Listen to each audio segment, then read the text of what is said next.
everybody. Happy Sunday and welcome to another episode of Codex Legendarium. I am Sam and I'll be your DM today. Can I get you all started with some waters? Uh, What? Justin, any channel announcements? Oh my god. Not really. I won't be here next Sunday. Coincidentally, we will also not have a stream next Sunday because both Justin and I will be busy. So Yep. that takes out, well, the DM is kind of important. I suppose you could all try and wing it without me, but that would be maybe a little difficult without my notes. Do this Right. game of telephone. Yeah. So with that, let's recap. I'll try to recap what happened last week. There was a lot. Mostly took place in that underground cavern beneath the Draconic Union ruin, where Monty put his hand up to a mirror-like surface and encountered his father. His dad basically outlined the deal with Monty's patron, which is that Monty's patron is an outsider from outside the universe, from, in D&D terms, the Far Realm, who made her way into the universe and kind of like hangs out in there and hides because she's not popular where she's from, but then in exchange for being able to stay in the universe, protects the cracks and gateways in the universe from other malicious beings like her from getting in. One of which is called Malakos to the Molting Expanse, a chitinous crustacean-y type entity like her. Her name being Ditema. And Monty found out that he has been in the middle of this conflict between extraplanar entities, where his father, originally back in the day when his father disappeared, he disappeared because he swore himself to service to Ditema in order to save Monty from their shipwreck. Dieter apparently works for Malakost, is his champion, and has been since the mutiny. And the mutiny was both in order to get Monty's mom out of the way, but also because Monty, who had been influenced by his life had been touched by Ditema, he was then a target for Malakost and his cult, aka the Scarlet Skin Carvers. And yeah, so Monty kind of found out that conflict has been happening, but also the Dieter then has a supernatural awareness of Monty, but that also kind of means that like he's definitely aware Monty is in town and has been intentionally not doing anything about it, which Monty and his dad kind of worked out to mean that his position politically right now is somewhat fragile, and he doesn't necessarily want Monty in the mix at the moment. I think he's far too in the public eye to be able to do much about that. So yeah, you found out all of that. You found out what the deal was. You found out that the Draconic Union facility up there existed because of a misunderstanding, because Ditema tried to communicate with them. She's really bad at communicating. They thought she was the malicious one, and so they built that facility to study and keep her influence in when she tried to warn them about Malakost. So she does not like the Draconic Union. Y'all came up above ground with all of this new information, and Monty got to reunite his parents because he can now speak to his dad in the same way that he's been able to speak to his patron, but his dad can speak back more eloquently because Ditema is, again, bad at communicating. Both because of the rules that she has to live by in her arrangement for being inside the planes, and also because she doesn't perceive time in the same way that mortals do. Monty has also found out that he has checked off the first two items on the list that she gave him of Curse, Father, Vengeance. Also found out that the curse part is because Ditema and Malakost have been fighting each other for eons, and they're used to fighting each other. So Malakost and his minions are basically ready for anything that comes from Ditema's influence, but would not be ready for a werewolf. So that was the logic behind that one. It's like it's a curveball. Yeah, y'all left, you went back, you hung out. Tedros and Yule had a nice conversation. Montblanc went back to his family home, hung out with his mom, and brought out a bowl of water that allowed his parents to talk and just be with each other, kind of, for the first time in 15 years. And yeah, so that you all had that evening. And y'all went to bed that night, but we're gonna, as we get started, rewind a bit because there's one person whose evening was not exactly well defined there, which would be Princess, who we weren't there. I went with the assumption the Princess would go out and do more information gathering and just kind of trying to find out more about her potentially her enemies. This is a very popular, well-traveled central port, so a lot of information, a lot of people come in and out of here. And so does that sound like a... Yes, it does sound what Princess would do. Definitely would like cast disguise self to be in a nicer outfit, because I don't think they have their clothes yet. No, but not yet. yes, yeah. So nice finery that looks similar to like what the area clothes are. Just going out and around. Okay. Yeah. So Princess, through just like walking around, talking to people, gathering information, asking around, is able to get a bit more information, both about things close to where she is and farther away back home. One of the things she's able to find about things close by is the identity of one of the guests. One of the guests at Dieter's party is someone named Jasmine Getterell. And she is that's a name that Princess actually knows. That is a name that she would know and be familiar with because he is a one of the Underking's agents. Specifically, Princess would probably know of her because Jasmine is one of Siobhan's most ardent admirers.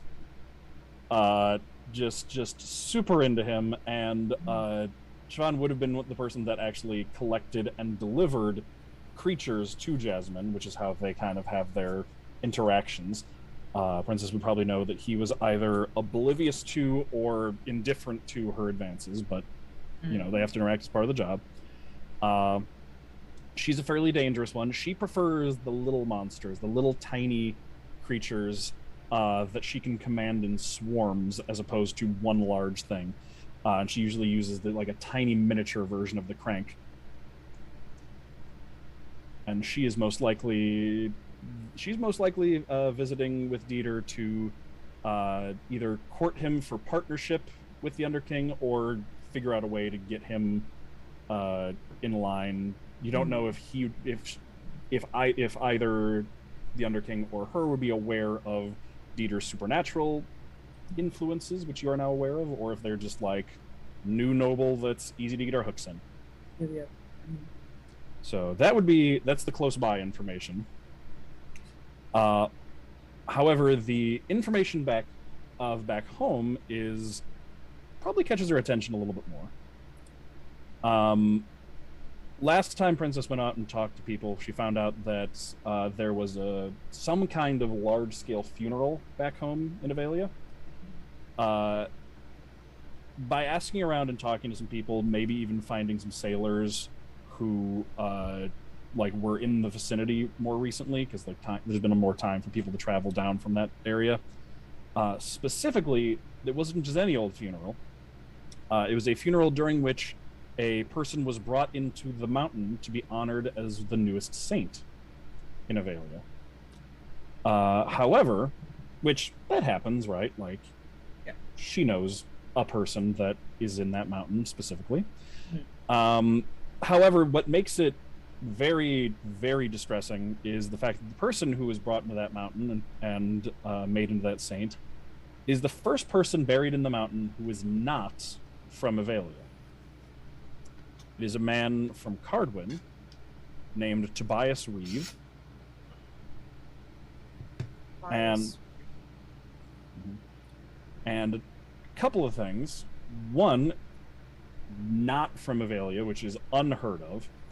However, it's you get some sort of information that basically it was a sort of show of goodwill to Cardwin between like kind of like a way for the two nations to solidify their friendship between each other by a Cardwin citizen being made an Avalian saint.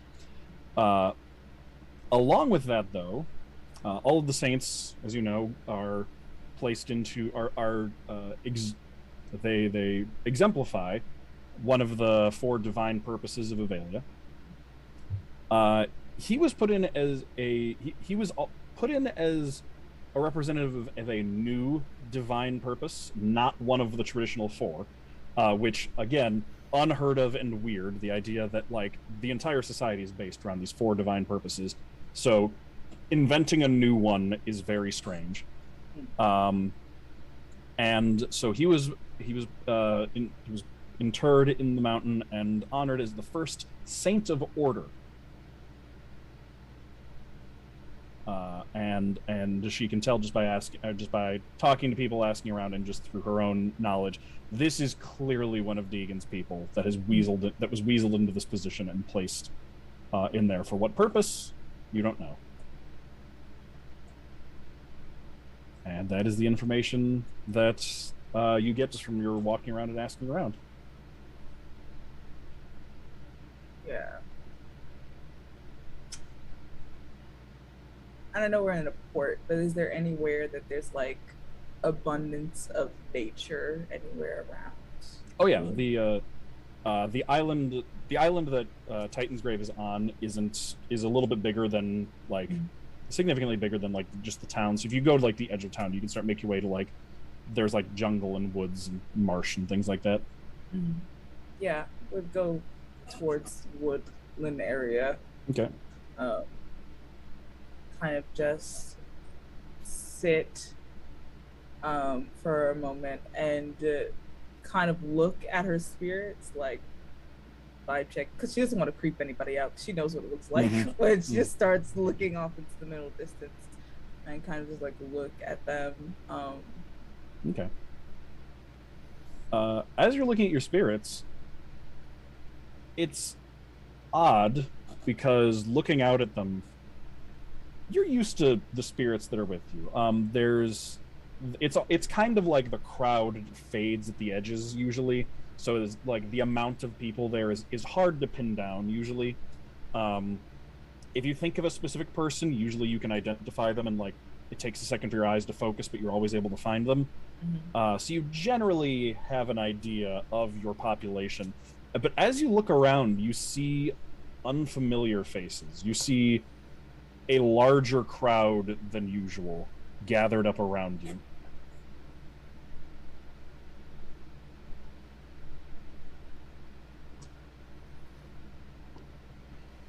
Are you from Avalia? There's just like a general nod throughout the group.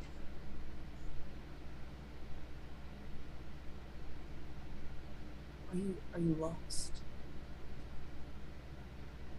There's a moment of hesitation, but they shake their heads.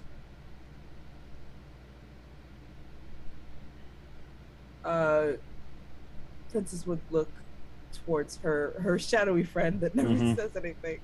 Just kind of looks at them, the questioning expression. They don't talk to her, but just looking towards them.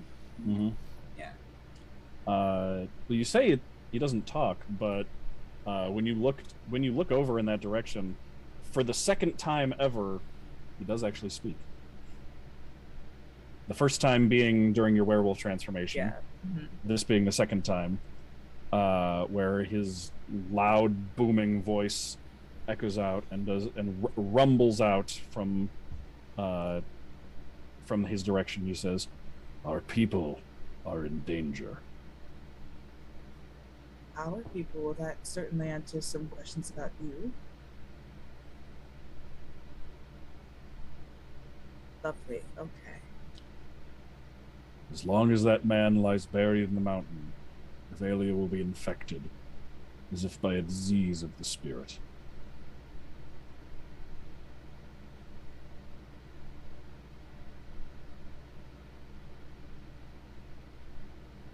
Is he's kicking our people out of, I don't, how's that even possible?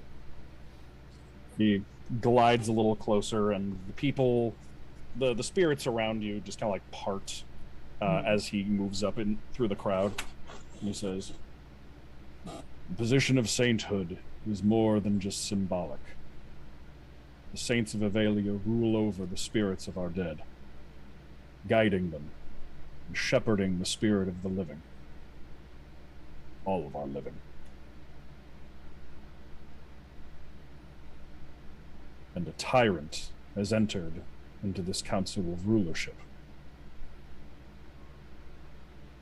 These," he gestures to the new faces around and says, "they flock to you like refugees in a war.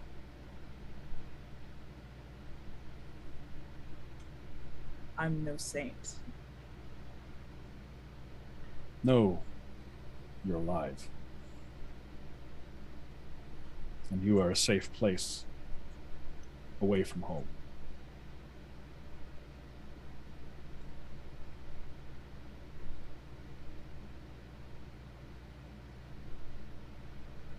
It's too soon. I'm not ready.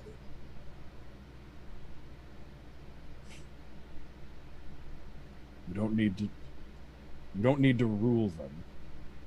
You only need to save them.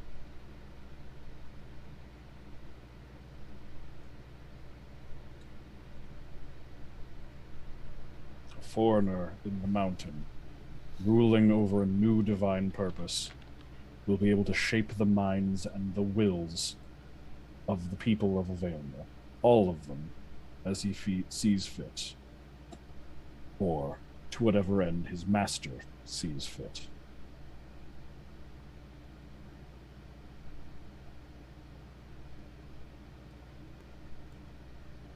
Okay.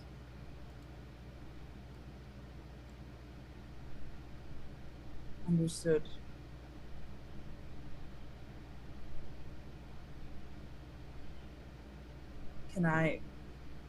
Would it be too much to ask for a name from you?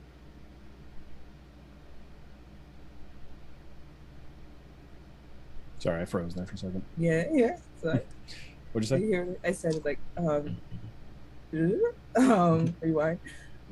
Would it be too much to ask for a name from you?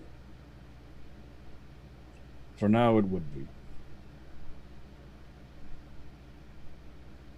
Very well.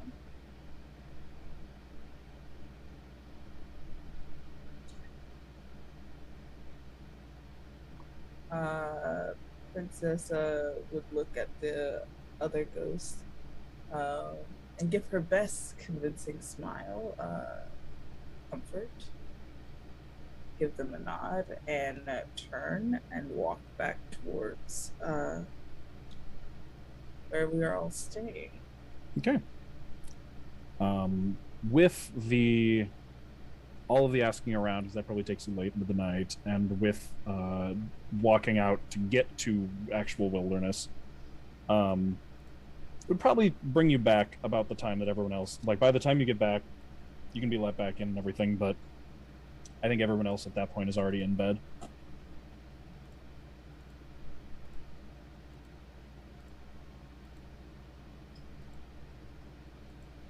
Princess would go find Tedros' room. Okay.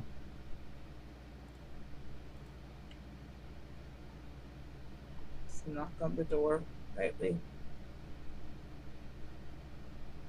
He doesn't quite hear. I think it'll lighten up. He'll probably have a little bit now.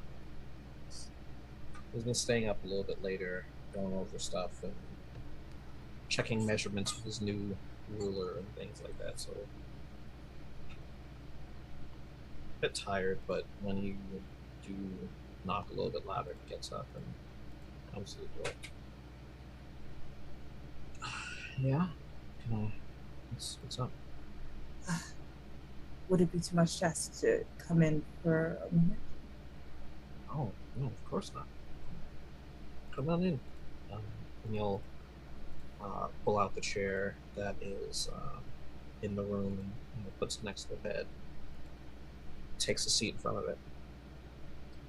So sit down. This room.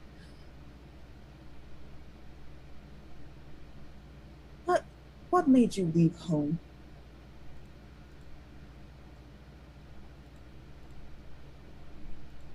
I'm gonna assume this is not. This is related to something. Yes, it is. I had, I guess you could say, unfair expectations put on me. There was a path that I was supposed to follow that wasn't my path, or at least I don't think it's my path. And my choices were to stay and get swallowed up by whatever that is, or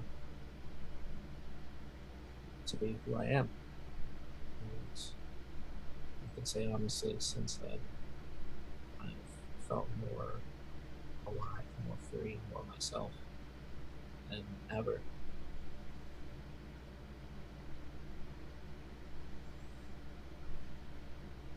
That's a nice thought.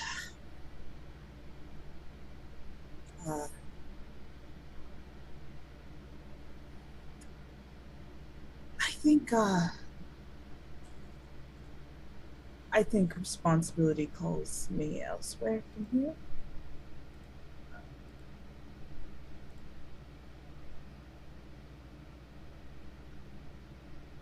Princess would take Field Cutter out from her side.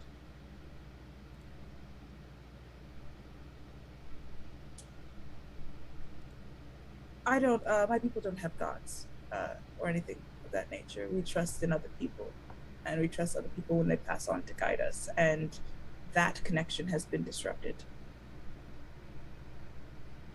And there are very few people who can correct it. You're one of them. Yes, I am one of them. And there's no way for me to get in contact currently with anybody who might even have a chance, and if they are at home and they're currently not doing anything or incapable of doing anything.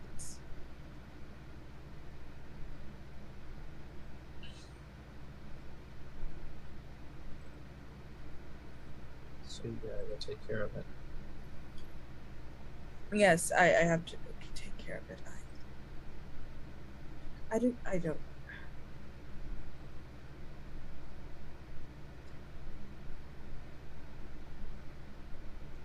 Yeah, I have to go take care of it. I feel not well leaving all of you. Right now, I don't really have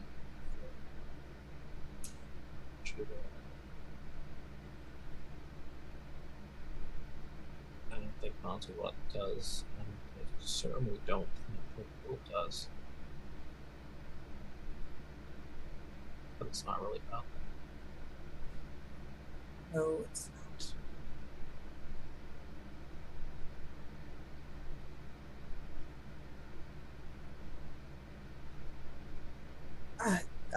I wouldn't want to take this with me. She hands him Field Cutter. Sure. I mean, doesn't this have something to do with the man he's looking for? I guess we'd be looking for you.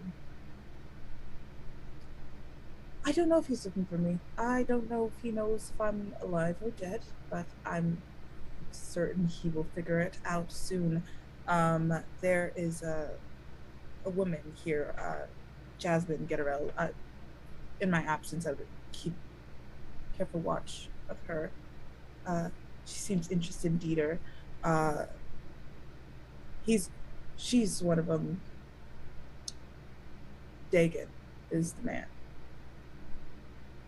He's known as the Underking. It's a very pretentious name, in my opinion. But it's apt. Not one to be messed with. He rules over more kingdoms than any other king. any other name. And he's been after my people's land for quite some time, and he's very close to getting hold of it.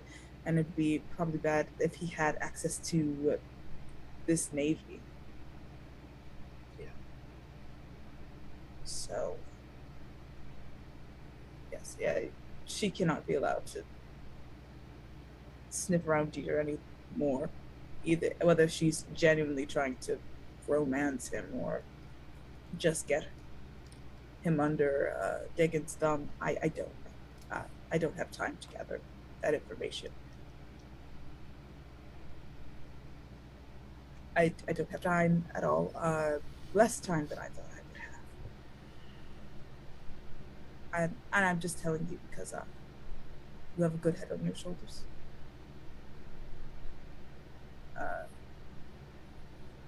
Yule is kind and has too many things rolling around in her brain right now with her family, and Monty obviously has gestures wildly around to everything. I'll stay for the morning and tell everyone I'm leaving. I won't just dance off into the night, but I don't know. I guess I wanted to confirm something before I make a decision. Did you get the confirmation? Yes, some expectations cannot be outrun because they're expectations we make for ourselves. Yeah. Those are the best kind, but And the most heavy. you know, if they were actual physical weight, I would be at least as big as Monty. At least. Oh, yes. Maybe I'd gain a few inches. I guess.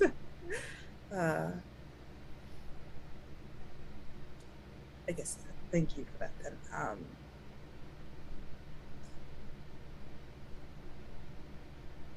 Yes. Yes. I feel much better. Though that is not your responsibility. Also know that when I leave, care after yourself as well, and as much as you care for everyone else. Yeah. All right. Well, you should get sleep. Looking at his workbench, that's clearly looked like it's still fresh, still just resting. You should get sleep. I do believe that there's a crime to be committed tomorrow, or later today, rather. Yes. Looking at the time. One I am looking forward to committing for sure. Yes. Well, I will see you in the morning, or later, in a few hours, when the sun is up. Sorry, I'm a little bit discombobulated, but Sorry. good night, Tedros. She'll leave Phil Cutter on the bed, leave the room, close the door quietly. We're going to bed.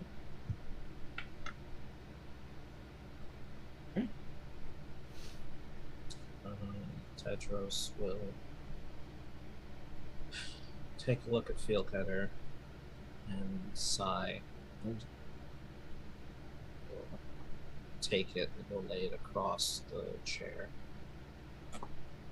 And he will take off the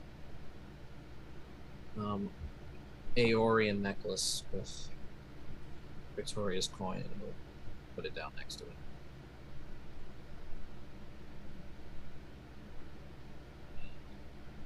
Try to go back to sleep, and it'll probably take him some time. All right. Does Princess go to sleep as well? Yeah, Princess will go to sleep after saying all the names of the saints, like little kids would do before going to bed. All right. I imagine one of those names has a bit more meaning than the others. Yes. Yes,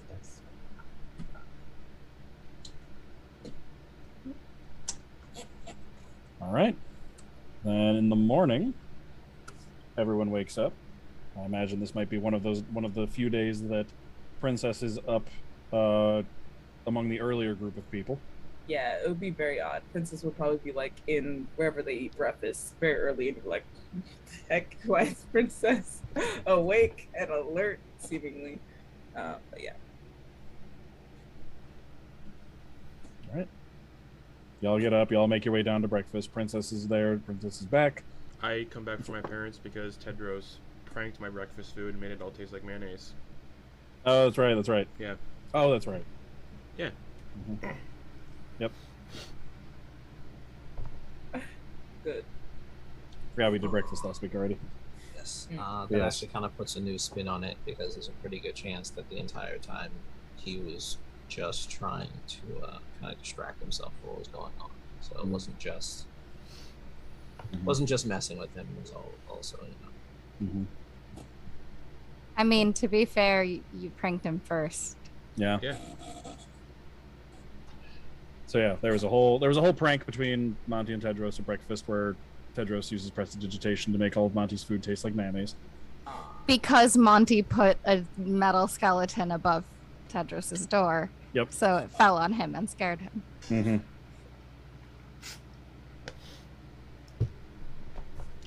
Well, you all would be running for food. Mm-hmm. And then be surprised that Princess is awake? Hello, Princess. Where have you been, and why are you up so early? Yes, I do like the sunrise every once in a while. I'm usually up with the sunrise, except for those times that I've had drinks. Guess that'll do it.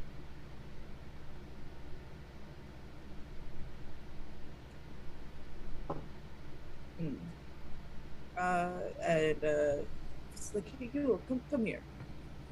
Yeah? Yule's like Princess. stuffing food into her face as they talk. Princess has like this pearl necklace that's like always on. It's always on. She never takes it off. And she'll take one of the pearls, like she'll like snap it off. She's strong enough, I think, to do that. And would give it to you. Why are you giving me this? Pearls are useful, and those are Valian pearls. So It's beautiful, yes. but it's yours.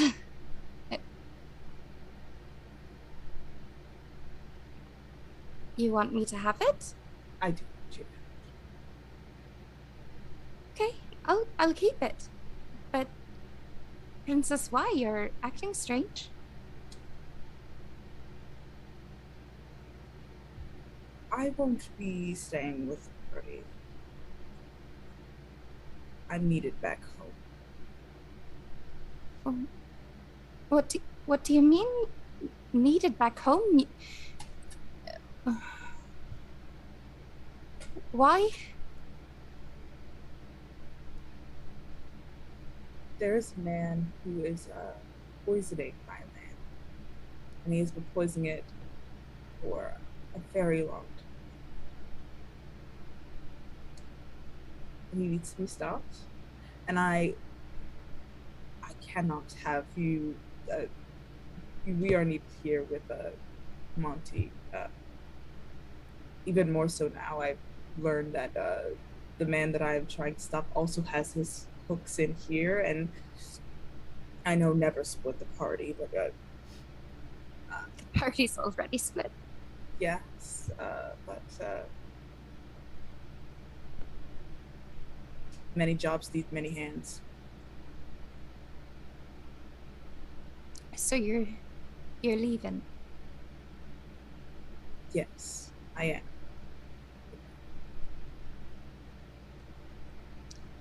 But you're going home. Yes. In quite some time.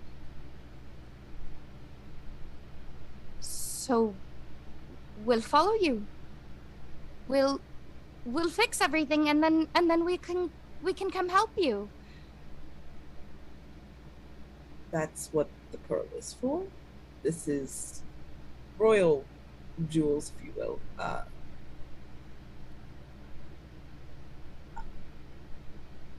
When this is done, and with Galina and Viktoria, Avelia has been waiting for me for many years. Is in need, yes, but if you do wish to come find me,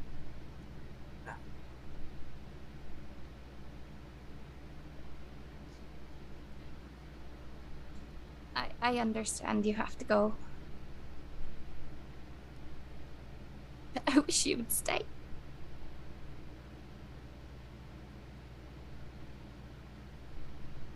I wish I could stay as well.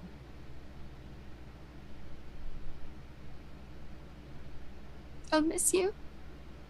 I miss you too. And she'll just like rush in for a hug. Yeah, Princess will hug back. You have to promise me that you'll stay safe. Yulyanya, you know I cannot lie, and I cannot make promises for things that I do not know.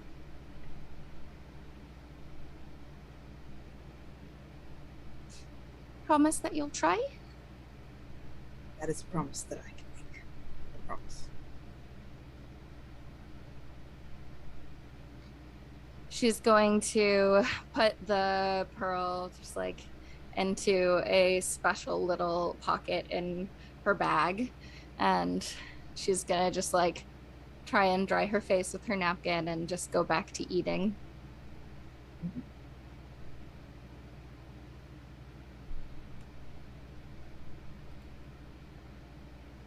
And question, where did you say Monty went? Where? I'm a little Monty went to Monty spent the night at his parents' house. Okay. So he's And at then- the breakfast. He's at breakfast. Yeah, I came Okay. back, Yes. and then Tedros made all my food taste like mayonnaise. Yes. He So- let up after a very short time. After long enough for him to figure out something was wrong, yeah. Mm. Monty. Yeah. Montblanc.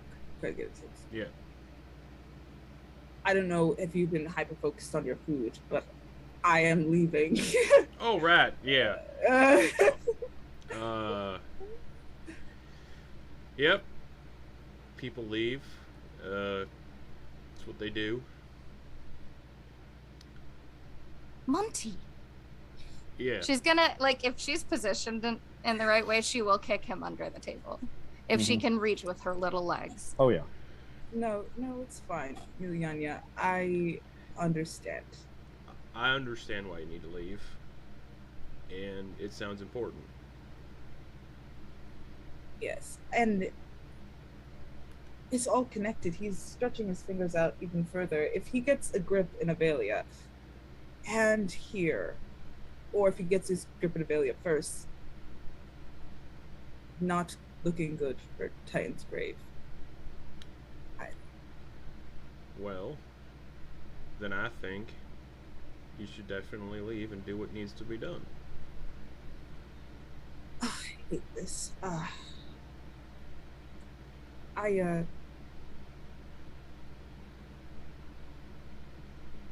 What time are we moving, or supposed to be moving on, the manor? We have to go meet Cadence in the marketplace to talk about the distraction I asked them and some of the others to do, and then it should be under the cover of darkness sometime tonight. Not exactly sure when.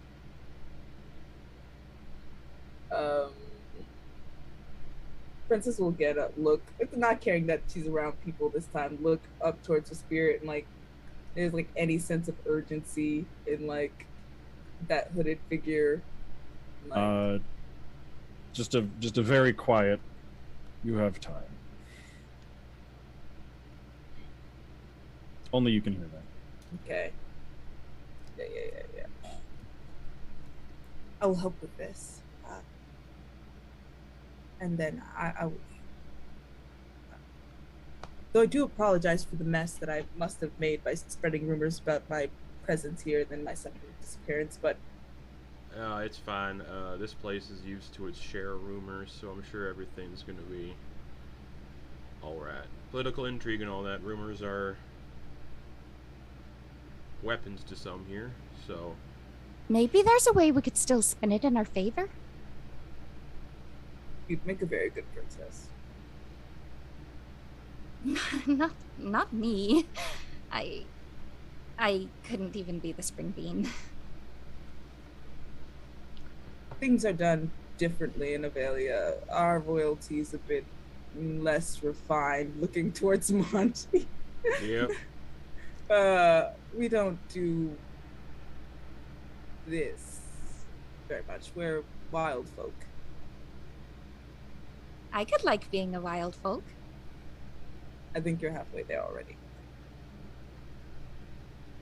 Maybe when I come visit you, I'll learn about Avelian culture. It's quite different from this and the Yorian Empire. Well, I'm excited to see. And I will. We'll come back for you. I appreciate it.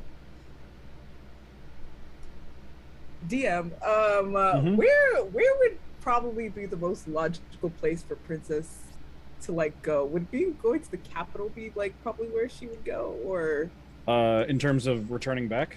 Yeah, like we're like let me immediately go here. Like, right. I would imagine that given the circumstances of leaving and not knowing exactly how things are on our way back, I was assuming that she'd probably want to make contact with her aunt. Okay. All right. Who is the one that she knew was the least,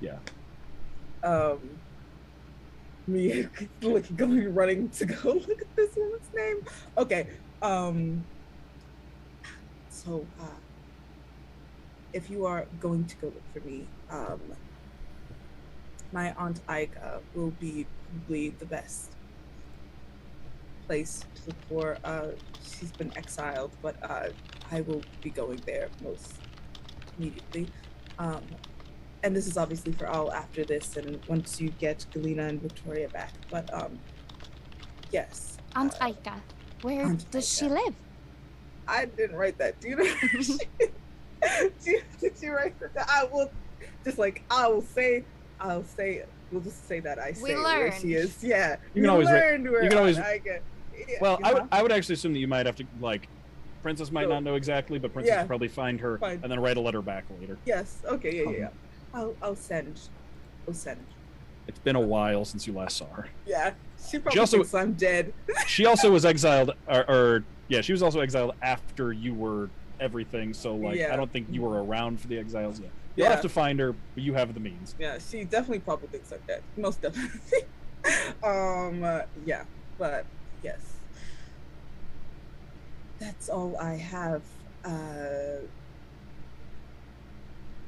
I believe we do have crime to commit. Yes. Yeah. One last big heist. Yeah.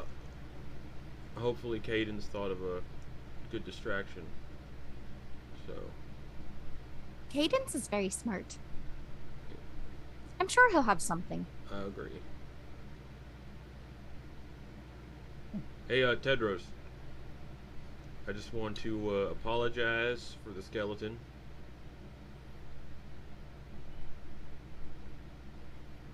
It's all right. And there's something I want to give you. Monty, Yeah. is it something good? Of course.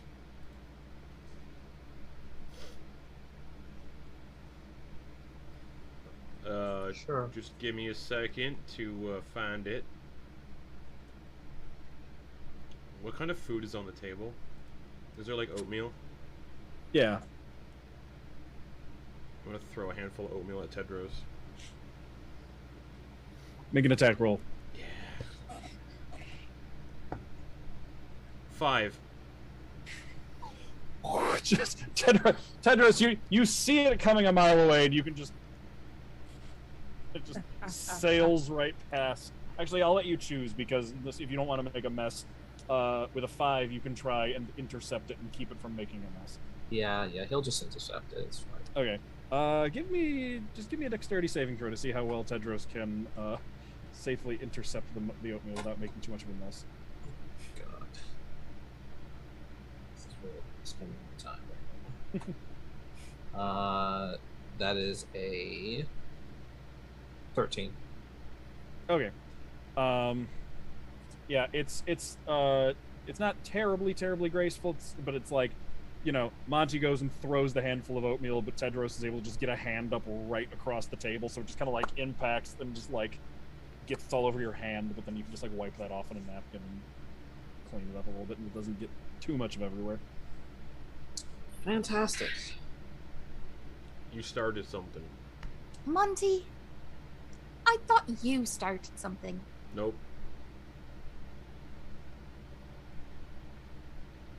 You're so silly. So you really want to go and tick off one of the people helping you break into a house tonight? I don't think Tedros is going to be angry for that after what they did to my food. So... I am not even angry now. See? It's fine. You all are good pack. Well, yeah. Well, what's our plan? Well, Cadence told us to meet them at the market in the afternoon at some point, and then we talk to them. You say that, but like that's not. Well, what are we doing to break in? Well, that's what I want to talk to them about. I want to know what their distraction idea is first, and then go from there and discuss it with them. So you don't know anything about this house? I'm sure I do, but I haven't been told anything about it in my notes. So, Monty would Mumbleton Manor is probably not a place Monty would actually have been to, so he would just kind of know it's on the coast, it's off a lagoon, it's like inside a lagoon. Other than that, he doesn't really have too much information about it. We'll scout it out under the cover of darkness and go from there. Scouting is generally what we would do on the sea when we had to board other ships. We would kind of, you know, roll with the punches Find out occasionally what they too, look because like. you can't really scout other ships, so it's kind of more of a roll with the punches. But when we would like come across like little hideouts, we'd scout them out. So scout it out, talk to Cadence first, see what their He idea was is just for the gonna like distraction, and then go from there. whispering away from Monty him. would like, be good at plans, but the player playing him is not. You'll just kind of whisper, like, I get the feeling he's not actually scouted anything before. He has, just the player doesn't know how to come up with that kind of stuff. So, scouting out the location while Cadence makes a distraction. Is that... Yeah, and then trying to find a way in. Yes, well, yes, scouting will help illuminate some of that. I think yes, it sounds like solid, simple Now, plan. judging on the location, because this is a tropical climate, there aren't going to be any cellars or basements, so that makes it easier. Yeah, there might be. What does cellars or basements have to do in it with anything? The cellars are easy to break into. I already told you that I could just pick the lock from the inside. I want to scout first, because we could be dealing with lots of dangerous individuals, and... Well, I can open windows too. I'm just saying we can have lots of points of entry. Yes, I understand. I just think we should see what we're up against first, before we decide anything. Okay. This is out of character. What are we looking for in this mission again? Proof of relationship with Jeter. Yeah, information, important documents to use in the political courts. Yeah, Okay. just All right. evidence to use against. Really, just any amount of evidence you can use against him. Okay, excellent. Mhm. On the same page now. Excellent. All right. So, do we want to jump ahead to Yes. when you're going to Yeah, because meet with Cadence? I think and that's how things? the session ended, right? We were walking there. Yeah, you were Yep. leaving to go and head that direction. Yeah. Fast forward Yeah. again. Yep. Yep. Tedros. We is- just edited the princess back into Edited breakfast in there. oatmeal being thrown as well. Yes. Tedros is actually going to leave a little bit ahead of other people He will actually stop to have a quick conversation with the lady of the house, just to double check where he might be able to acquire particular materials. What kind of materials? Silver powder. Oh, okay. Yeah, so you can definitely find some of that at a jeweler shop. There are several jeweler shops in the market district that she can point you to. And he also asks if there are any that might be able to provide the amount of silver powder he's looking for a little bit more cheaply, since he's not necessarily sitting on a ton of money right now. I think no matter what, it costs 25 gold. Yes. So, but yes, she can direct you to a place where you can get 25 gold's worth of silver powder. Yes. I guess what I'm saying is Tedros doesn't have 25 gold worth of silver. 25 gold to buy it with, so he's asking. Oh, I see.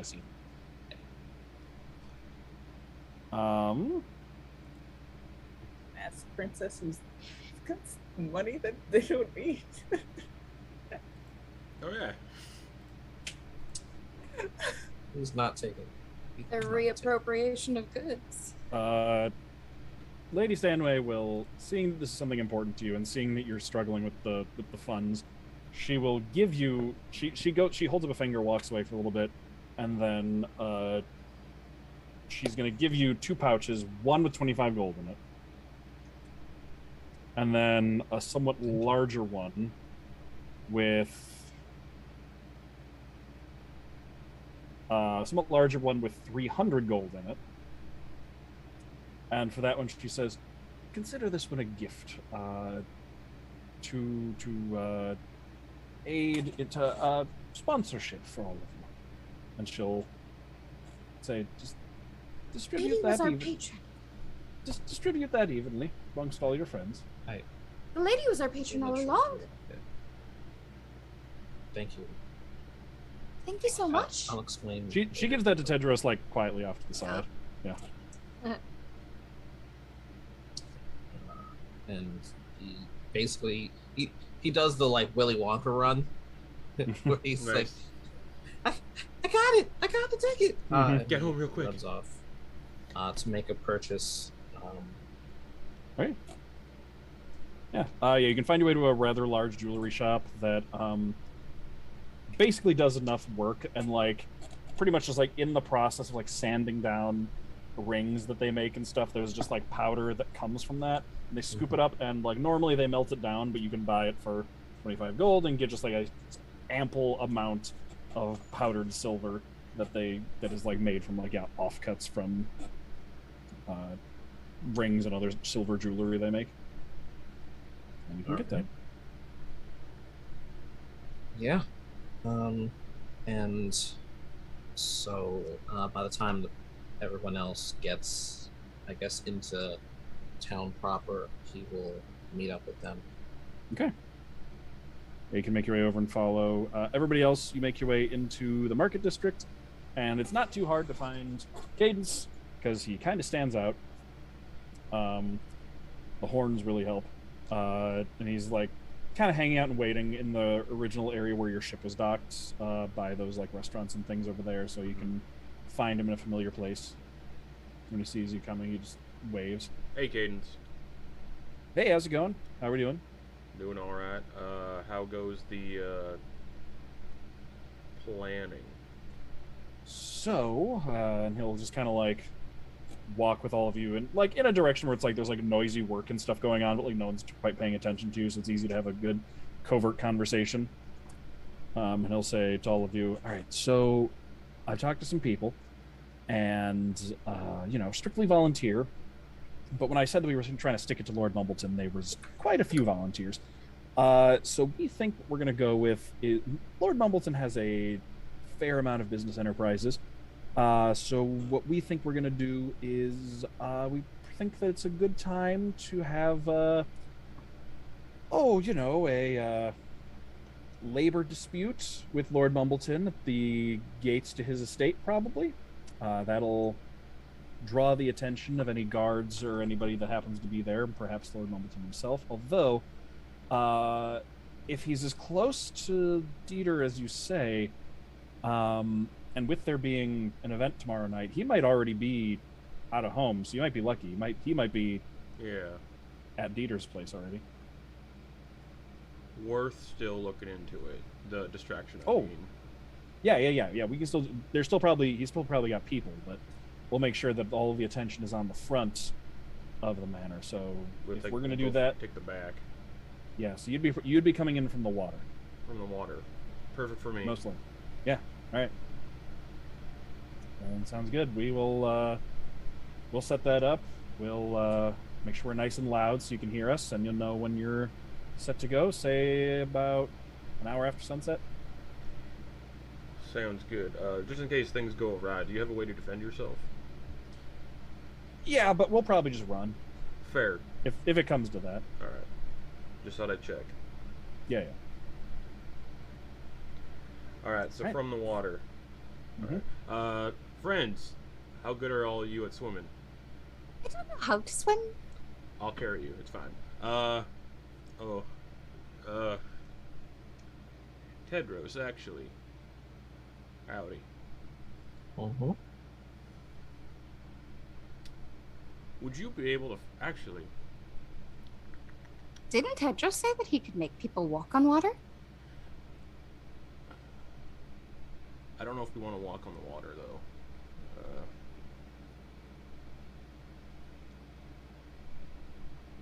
You can't swim. Right.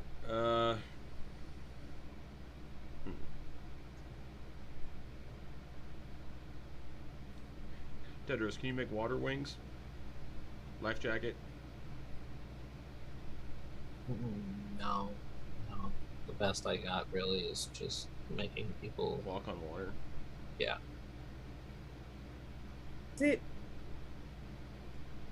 Well, I'm sorry. This is B. What is that spell you're talking about? Is it just walk on water? Is it literally the name of the spell, or like Water what is walk. that? Water walk. Yeah. Okay. What's the language of that spell? When you cast it, you are able to walk on the surface of water. If you are underwater, it causes you to immediately shoot up to the surface. I forget what. So it's what the not speed something you is. can't like, No. fireman crawl in the water. Okay, understood. Well, you can actually. It just makes it makes it so water acts as a solid surface for you. So you could actually lay down and crawl along the surface of the water.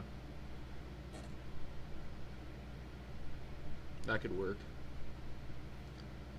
I don't need it though. I'd prefer to submerge. Just in case. So we'll have to come in through the lagoon, which last I heard smells real bad. No, actually, last you heard it smells real good. Oh, yeah, Because right. it used to be terrible. Lots of but then his information to try to remember. His fortunes. Yeah. It used to be terrible and gross, and then his fortunes changed. He had some basically large public works project done, and now it's like a nice clean swimming lagoon. Right.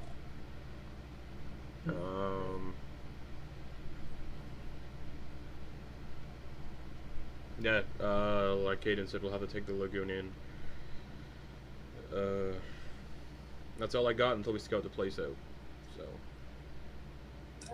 can't really make a plan unless I see the place that we're trying to infiltrate, and then go from there. Indeed.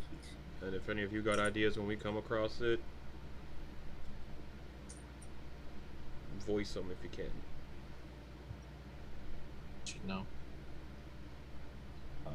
Cadence will say, now the place is it's on this island, but it's on the coast a little ways north. So you could if you wanted, you could go by land and then kind of hook out around the coast, or you could take the ship. Either way. I'd rather not take the ship just to avoid drawing attention. Okay. Plus, yeah, the ship does kind of stick out still compared to everything else. That's true. I'd rather take it on foot. What about the rest of you? I've skipped okay with 2 that. feet for a reason. Yes.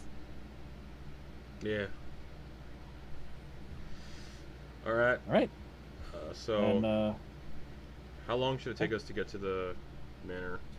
You have like some time to get preparations, but if you're gonna go on foot, you probably do want to leave relatively soon, just to make sure you can get there in time. All right. It is a bit of a walk. All right. Sounds good. We'll see you there then, or maybe we won't, but we'll know. Yeah, you might see me. Hopefully, I don't see you. Hopefully. Yeah. All right. Cool. Au revoir and all that. Yeah. Yeah, he'll head off to go coordinate with the his people that he's going to be having create the distraction. All right, so quick supply run and then we head out.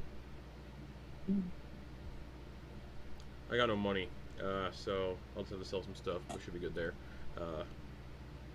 Actually, and Tedros hand reaches into a pouch and takes out 50 gold and hands it off to everybody. From the What's Lady this? Stanway. Oh, Lady Stanway. All right. Why? Yes. Why did she give us money? Because unlike herself, well, barring our good friend here, most of us aren't necessarily rolling around in as much money as we might otherwise be. And the Lady Stanway is being a good patron, and it would be rude to not accept lady's their a hospitality. patron? Yeah, so I thought we talked about that. She's your host. She has patron. Yule has been looking for a very particular definition of patron. Well, she's been doing a very good job with the hosting part, and is considering this to be also part of that. So, Well, this is wonderful. Yes, good. How much money was it again? 50 50. gold. All right, supply run. Meet you all back here in about 10-15 minutes. Yeah. 20 at the latest. What are you guys getting? Like, what supplies are you getting? Stuff that might keep me alive. It's a good idea. Please do that. Should I get stuff that might keep me alive, or Yes, if you can think of something that will make it easier for you to remain in the land of the living, this is a fantastic time to do that. Yes.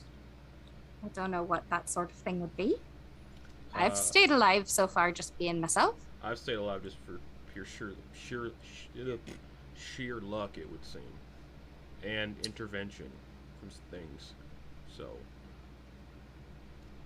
No offense, I think there's at least a sprinkle of spite in there as well. you all could, so. you all are free to give yourselves over to Daitama and get some tentacly goodness. Gonna be honest, I don't know how good we feel about that, so I'm gonna pass. Yep, that's fine. I'm gonna look for a place that sells like general supplies, like a general store. Yeah. All right, I'm gonna Doable. go to the general store. Okay. Hey, hello, howdy. Hello. How can I help you? Oil. Oil. Not What kind? cooking oil, but like lantern oil. Oh, all right. Not cooking oil and not woodworking oil. Well, lantern oil. All right. Yeah, yes, that's just certainly doable. yeah, just for stuff. Do you buy things here? Like, if I sell something, would you buy it? It depends on what you're selling. Crossbow, never used. Oh. May I see it? Hand it over. It's a light crossbow. I've never used it. It's just part of my starting equipment. I gave all the bolts to Tedros. I don't know who Tedros is, but I didn't say that out loud. oh, okay. Yeah, yeah, I gave it to Tedros. Well, he takes it, looks at it, he checks it, and says, I suppose there is somewhat of a market for nobility who might want to use such a thing to hunt, so we'll give you 15 gold pieces for it. All right, cool. Mm. Sure thing. I'll give you the 15 gold. How much oil did you want to get?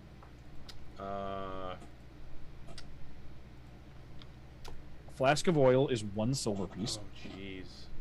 Yeah. How much for a keg? How much is in a keg? How much for a barrel, then? Okay. Wait, hold on. Barrel liter. What? I'm looking at how many liters is in a oil barrel. No, I've actually got this. Hold on 1 second. I think I'm gonna assume a pint for a flask. So, 1 second. I actually have this information, oddly enough, because I have it through the alcohol sales section on your ship. Okay. Actually, we'll call it a cup for things. So, okay, a barrel of oil at 1 silver piece per flask is going to be 100 gold. Oof. All right. But a gallon would be a gallon of oil is 2 gold pieces, 5 silver pieces. I'll take a gallon of oil if you got it. Certainly. Is there any way you could put it? Wait, what? He was going to ask, do you have a preference on container? Something inconspicuous. An inconspicuous gallon of oil. I gesture at my outfit. I will see what I can do. Just, you know, if raiders get on the ship, I don't want them stealing oil or lighting it on fire. You kind of know where I'm going with that. I think so. Yes. That's. I don't want to openly display that I got oil on my ship. Right. I have a glass jug or a metal canister. Take your pick between the two. Metal canister, and here's 5 gold for your trouble. Oh, thank you. All right. Yeah, and he'll basically give you a gallon-sized jerry can of oil. Woo. Also, I'll add that as custom.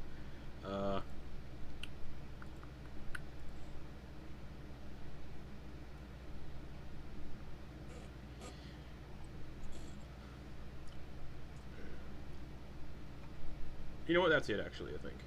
All right. Actually, you know what? No, it's not. Okay. You know, I sail a ship. I'm the captain of the ship. Hello. Mm-hmm. Some of my crew can't swim, unfortunately. All right.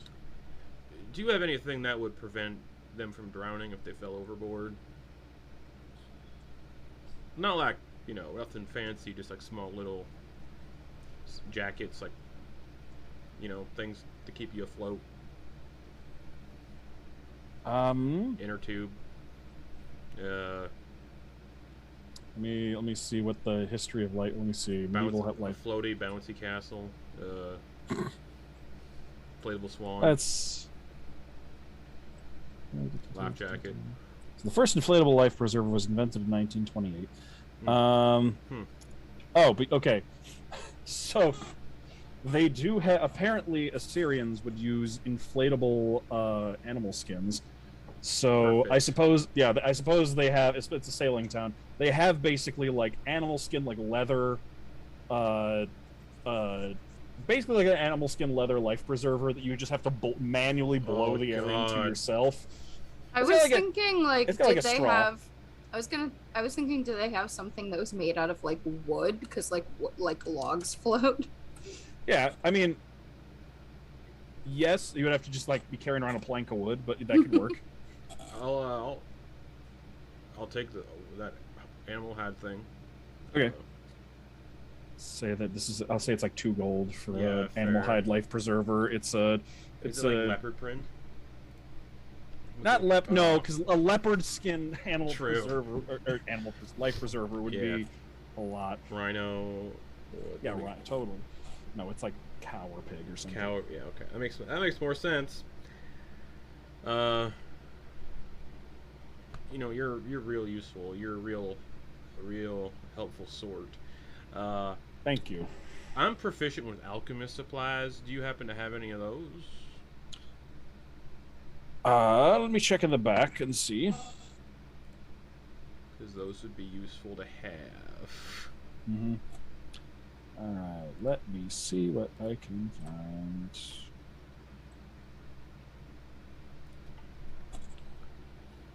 I will say yes, you can find alchemist supplies. I know I think they're somewhat expensive. Alchemist supply, 50 gold. Oh, I have enough. Cool. Alright. I'll hand over 50 gold. Okay. All right. I appreciate your help. Pleasure doing business with you. Pleasure is all mine, and I'll leave. Okay.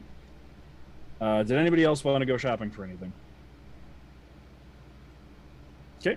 What does Yulyanya get? Oh, yeah. Oh, you can go. No, you go.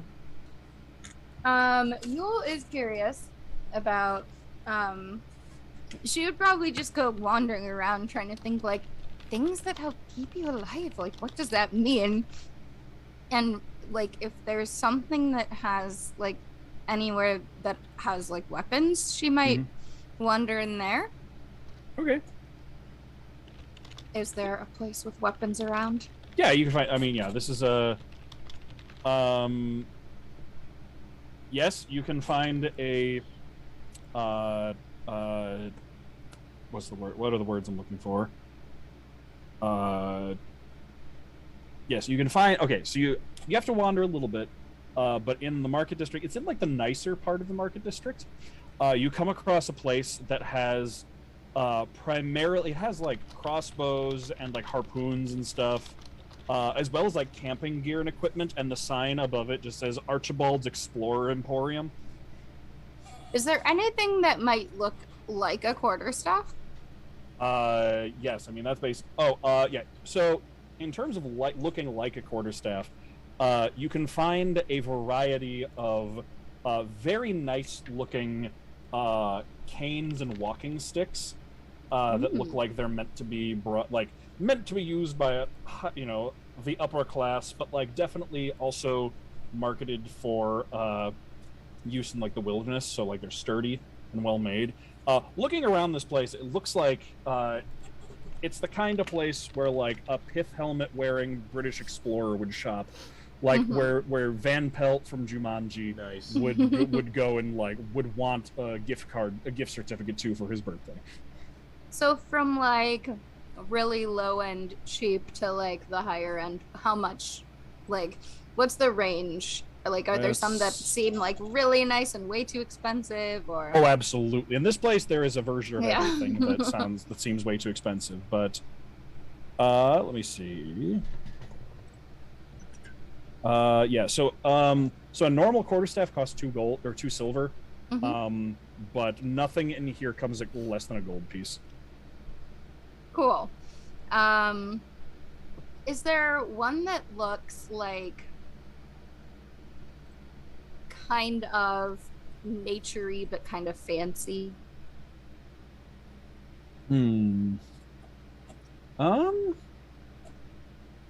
Not a lot looks. There's not a lot of stuff in here that would look necessarily naturey, like in terms of like a motif.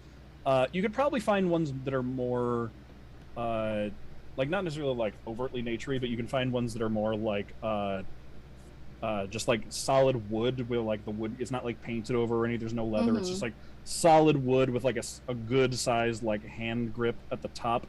Almost looks like an upside down golf club in like shape. So like, a traditional Irish shillelagh.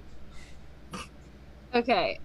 She would probably like try and find someone to ask about the products. You can find Archibald himself. He is an old man with one of those like big bushy white beard mustache combos that only does like the sideburns, like leaves the chin up down, but like comes like mustache down to like the sideburns. And says, "Oh, hello, how can I help you, aspiring young adventurer?" Hi, yes, I am an adventurer, and I'm on an adventure, and I'm doing something I can't talk about, but I need something that I can use to hit things really hard, like this, and then she's gonna show like her quarterstaff. Ah, I see. Well made, but you're looking for something with a bit more panache to it, am I correct? Yeah, and something that might hit harder. Well, if you're looking for something that hits harder, we have a variety of options, though nothing... if you want to maintain the original function, then it will not hit terribly much harder. Basically, it's either... if it's a quarterstaff, it's a quarterstaff. I can't help you. I can't change the damage on that. Gotcha. Okay. Have you got anything that...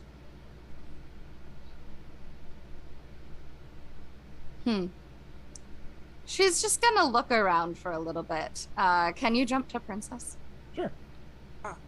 Yes. Princess would go to, I don't know if a jeweler or a blacksmith would be best for this, but I'm gonna try a jeweler first. Okay. Princess, this is my goal, so you can tell me which one would be better. Right. Princess wants to make sort of like pieces of jewelry that like have princess's insignia on it, the thing that she has on her cloak, the wolf and the dragon, but like with like, I guess, special motifs that indicate each member of the party on the back of it. And in Avelia it says friend of the forest. So when they come, they like have a mark that say like, oh, these are safe people. Oh, okay. Yeah, that'd be a jeweler. Jeweler, okay. Yeah. Yeah. So you want just jeweler. like a pendant, basically? Yeah, pendant. Like Yules would have like a sunrise on the background of the wolf, and there'd be like tentacles on the bracketing Monty's, and there'd be an owl on the back of Tedros, and then there'd be one for the twins specifically that has Leviathan on the back of it with a mountain. And that's what Princess would do in the meantime. Okay, so it's the fastest they could get that to you is basically if they put together a stamp and then just like stamped it into a pendant. So it's kind of like Princess wouldn't need it to be rushed. Princess would just say, "Deliver this to." Okay. What's the name of the place that Lady that Stanway? say, yeah, deliver to Lady Stanway when it's done, and give the payment up front. Okay. I'll say 25 gold for the payment. Okay. Just 5 each. All right. Yeah. All right, that's reasonable. Yeah. This would make it so. All right. Yes. And then join the party. All right. Yeah, and you can give me. You just message me on Discord later, just for the detailed descriptions of those, so for when they're delivered. Mm-hmm. Okay. All right. Tedros, back to you all. All right. Are there any that have like gold embellishments? Oh, absolutely, there are. Yes, there's so many. There is gold embellishment, silver, ivory, like just every like walrus tusk. Like there is everything you can think of to embellish a walking stick or quarterstaff or cane. Okay. It's here. It's an option. So, are there any that are like blue and gold? Oh yeah, definitely. Okay, she's gonna choose a blue and gold one. Okay. Yeah, there's one that like it seems like the it's like a very dark wood grain, but it comes from the wood is taken from a jungle where the trees tend to be just a vibrant variety of colors, and it is a tree where the wood naturally grows blue. And then there's like a stain put on it that like, or not a stain, but like a natural varnish put on it that keeps it like naturally brings out and makes the natural color more vibrant, with some gold some gold embellishment around the top, like where you put your hand. And there's like so much of that varnish on there that's like shiny and like waterproof, basically. How much is this one? Oh, that one you have absolutely lovely taste. Let's see here. And he like picks it up and sets it on the counter and like pulls out one of those eye things and like looks down at it. This is for this one right here with a nice embellishment of the rare wood. We're going to call that 20 gold pieces. I have that many. Wonderful. She is going to fish the little gold pieces out of her bag and place them on the counter. Okay. You have obtained an extra fancy quarterstaff, and he will hand it over to you and say, wonderful, I hope you enjoy your purchase. Are you heading to the mainland? Is that where you're heading to explore an adventure? I actually don't know where we're going to go on an adventure today, but we've been adventuring all around the world. Magnificent! I love that. I love someone with a sense of adventure so strong they don't even know where the wind is taking them. Well, we're actually going to be going on an adventure this time that's more political. Fascinating. So we're going to be going more into high society. So I wanted my quarterstaff to look nice. Ah, I see, I see. Well, everything here is, most everything here. He, like, looks over at, like, one of the more intense-looking crossbows, and he's like, most everything here is, equally at home in the jungle or in the ballroom, so you've come to the right place. Perfect. Thank you so much. Wonderful doing business. And she'll just grab it and run out the door. Okay. And did Tedros want to get anything?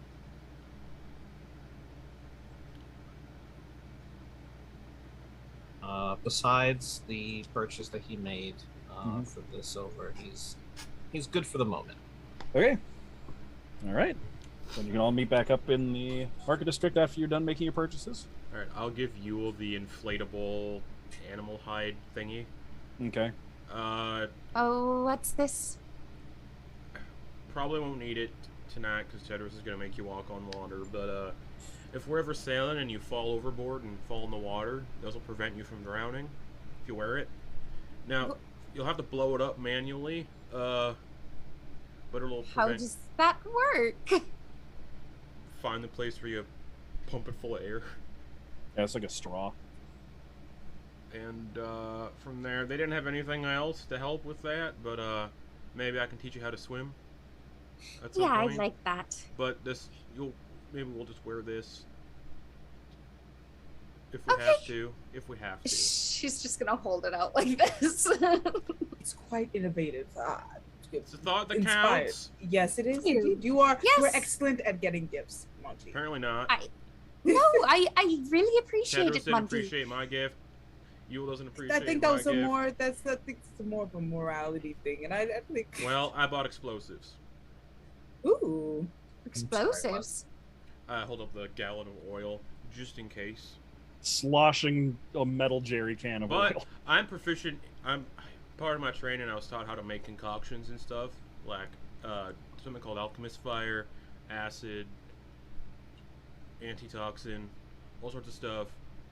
So I bought an alchemist kit just to do that. I can do all sorts of things with this thing. I can start fires. I can neutralize acids. I can identify substances, identify poisons, and create smoke. So I bought a nice quarterstaff. that is a nice quarter set. It's lovely. Oh, I thought we were just sneaking in. Why? We why are. would we expose This what? is for other situations. Oh. Oh, just are- general explosives. Yeah, I can Yes. start fires whenever I want now. General purpose explosives. Mhm. But yeah, once I start making alchemist fire, we're all gonna have a good time. Princess would just pat Tedros on the back. I can also make perfume and soap. That's That's more nice. useful for our situation. I like that. But I can also make fire if we need it. And identify poisons, like I said, which is useful. I've never had perfume. Maybe I'll make you one. Sister lets me wear it sometimes, but it's hers. What's your favorite flower? I like purple ones. Cabbage of fire. Noted. Maybe I'll try to make us Alrighty. all perfumes based on our personality. Ooh, that would be nice. Give myself a note. Mail it to Princess. Yeah. Oh my gosh, I don't even know where Princess is at. It's like the middle of a Princess is like in the middle of a conflict, like taking cover. Arrows are flying over it. It's like Someone in the just mail comes up- person's a parcel. Like, hello, I have a message from Delivery. Montblanc. What are you doing in here? It's just addressed to Princess Evelia. There's multiple princesses in Avelia. It might get lost. It will. We're very good at our job. But, well, I got what I needed. How's everybody else doing? Yes. Don't really know what I need, so I think I have what I need. Perfect. I guess it's a long walk from what Cadence was saying, so... Yule, do you want to piggyback? Yes, please. Alright, I crouch down. And she hops up. Okay. Y'all start walking for Mumbleton Manor? Yep. Okay. Yep. Yeah, so you start, you can make your way out of town. Eventually, you get you cross over one like a smaller bridge that leads out of like main downtown area, and you start passing by farms, primarily ones that farm in kind of like the marshy, flooded areas around the river. Like you pass by like a cranberry farm, and eventually the road takes you further north and out of like further away from the river and more onto the rest of the island, and start making your way around the coast. You can kind of just follow the coastline up.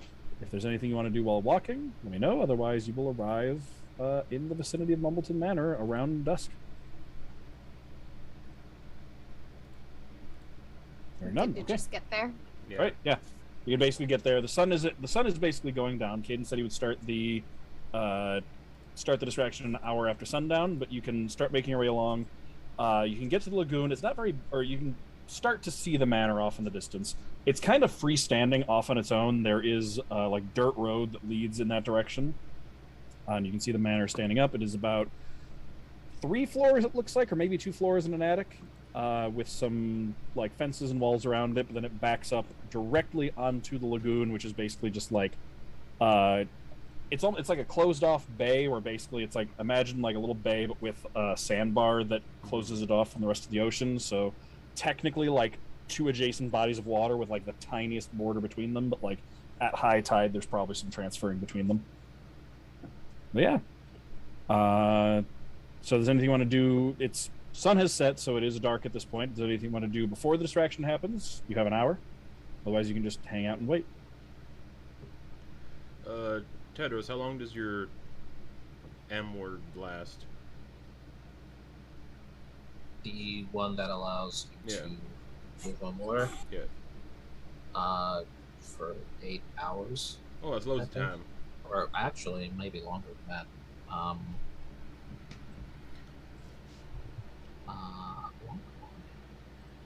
Lasts for. Nope. Hopefully we won't be in there for 8 hours. 1 hour. 1 hour. All right. Can it be so- cast multiple times? I can cast it as a ritual, so I can spend an hour to cast it, and when I do, I can select up to 10 creatures. Oh, so you can, yes. All right. So don't worry about me with that.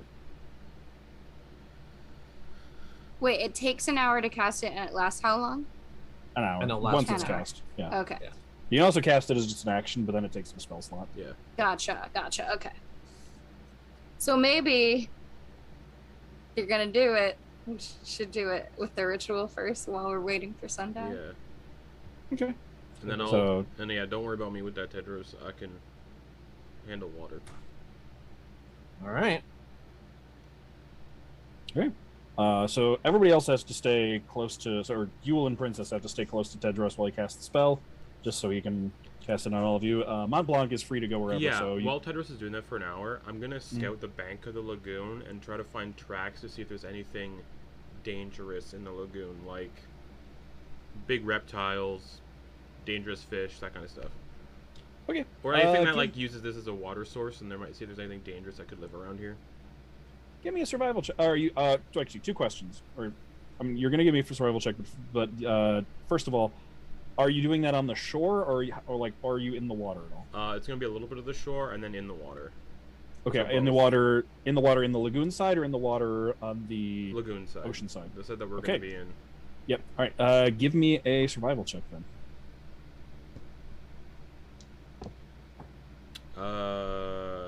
15. Okay. Are you staying close to shore, or are you like venturing out into the middle of the lagoon?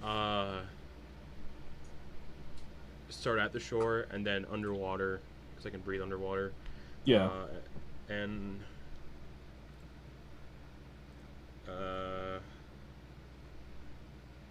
checking a little bit into the lagoon. I have 40 feet of swimming speed, so Right. Okay. so just about so a you're- little bit of both. Okay. So you're not just sticking to the perimeter, No. like you're venturing into the both, middle yeah. of the two. Okay. So you find a distinct lack of signs of predators first. At first. Yes. Well, in general, actually, you find a Okay. distinct lack of predators. There are like larger fish, sharks, things like that. Now, generally, in a lagoon like this, not as likely just because it's so closed off. Yeah. But even then, more amphibious things like a crocodile could potentially come into this area. But you see no signs of those whatsoever. However, around the edge, what you do find are an abundance of crabs and lobsters, and like crawfish, just like scuttling around on the bottom. Just a ton of them, just like moving around between the seaweed. And as you swim along the bottom, you eventually come across like you can see like there's this large rock formation that kind of like goes like up and then down. And you can kind of swim underneath that, and you're looking around before you look up, and you realize that that rock formation it's weird. It's not gray or anything. It's like kind of like a pinkish red color to it. Fucking crab. And you realize that it is a massive crab leg. I'm assuming the Monty would just like out of back the fuck up away from that. But as you back up, you notice it's not moving. Oh. And you can see there's like a giant split along the top of it that runs the full length of it. Oh, it's dead. You'd have to. Well, it's hard to tell unless you investigate further. Nope. I'm gonna tell everybody else, and maybe we'll. Okay, so you just turn around and swim away and leave. Yeah. Just. Okay. All right. All right. So you just Aquaman out of there. Back, all soaking wet. Yep. Monty comes sloshing back up out of the water, about probably close to the end of the ritual, but not right at the end.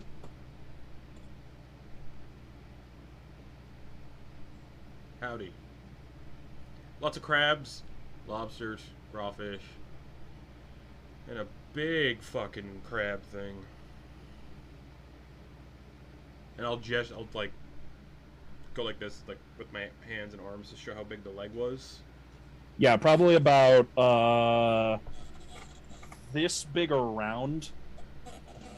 Yeah, so I'll just go like that. It was about this big around. Had a big split going up it. The leg was this big around. I mean,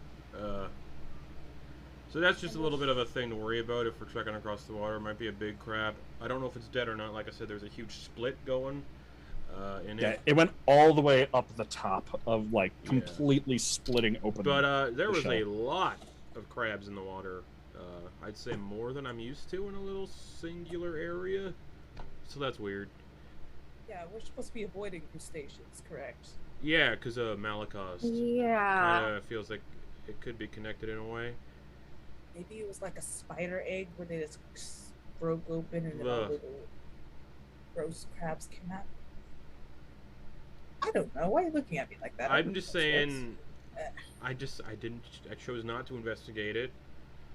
Wise. Just in case. It looked. I'm gonna draw what I saw in the sand with a stick.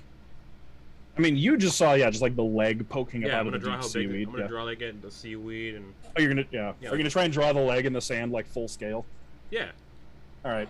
Yeah, he draws it full scale, and the leg is like probably like multiple people long, in terms of how big it is. Yeah, it could be a lot of food, but also it could kill us horrifically and violently. One time there was a sailor when I was on the Orchid, and they lost a thumb to a crab, so it's not too. I imagine one that big could cut somebody in half. But luckily we're not here to eat, so we can try to just avoid it, right? If we need food before we go, this place is abundant with smaller, more natural ones. I don't want to eat cursed crab. Do we need food before we go? No, we don't. I had my fill of mayonnaise, so I'm good. All right. You're welcome. Are we waiting for the distraction? Or before the distraction? We're waiting for it. I say we should get into the water. Just because I guess this thing Tedros is doing's got a time limit on it. Okay. And then Has an hour passed? You're about there. If you wait like a little bit longer, you can get to that point. All right.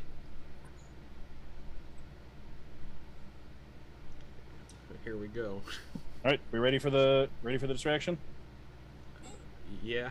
Born ready. All right. Lay it on me, coach. Then you're all hanging out off to the side, and then you can just hear like general shouting and like see just like torchlight coming from a direction, and just see like a crowd of probably about 30 people approaching the front of the gates of the manor that extend out past the front. Just like come up to the front, just start rattling the gates, like, you know, holding pitchforks up in the air and like torches, and just generally shouting and just like drawing attention and making a ruckus. All right, everybody ready?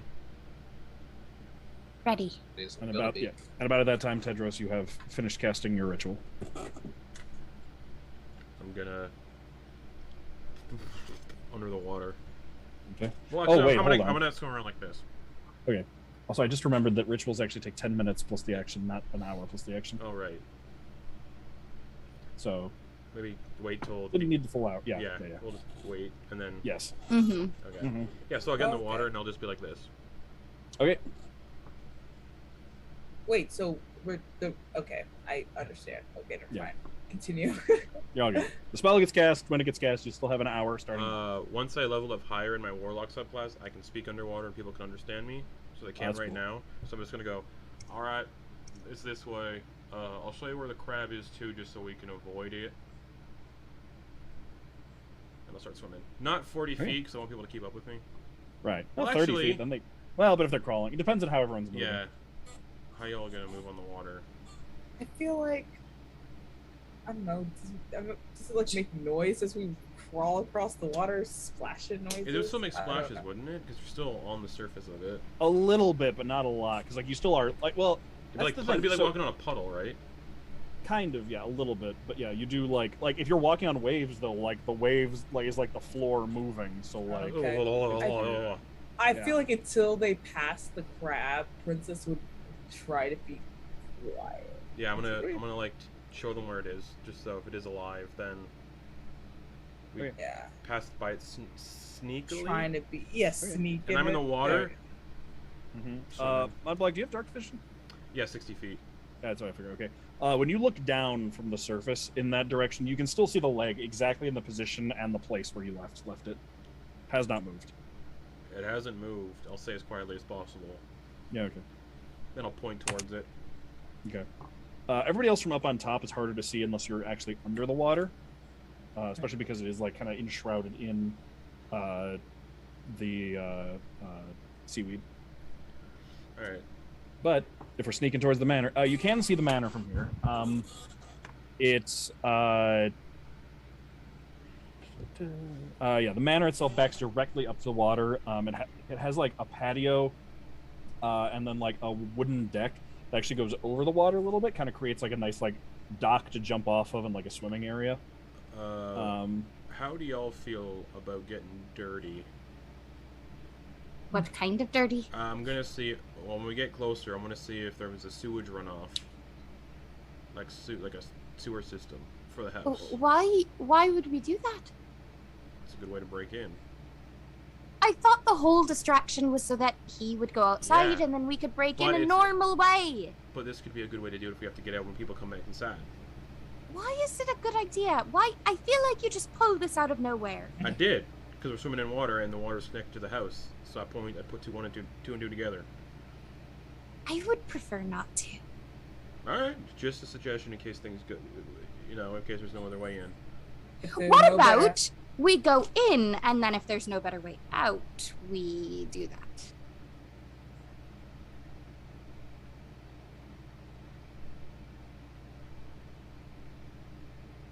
Did I freeze? Or is no. Silence. Okay. Silence. Okay. First things first. How about stealth checks from everybody? Oh yeah, I wrote that. Okay. That is a dirty 20. Nice. Okay. 5. Ooh.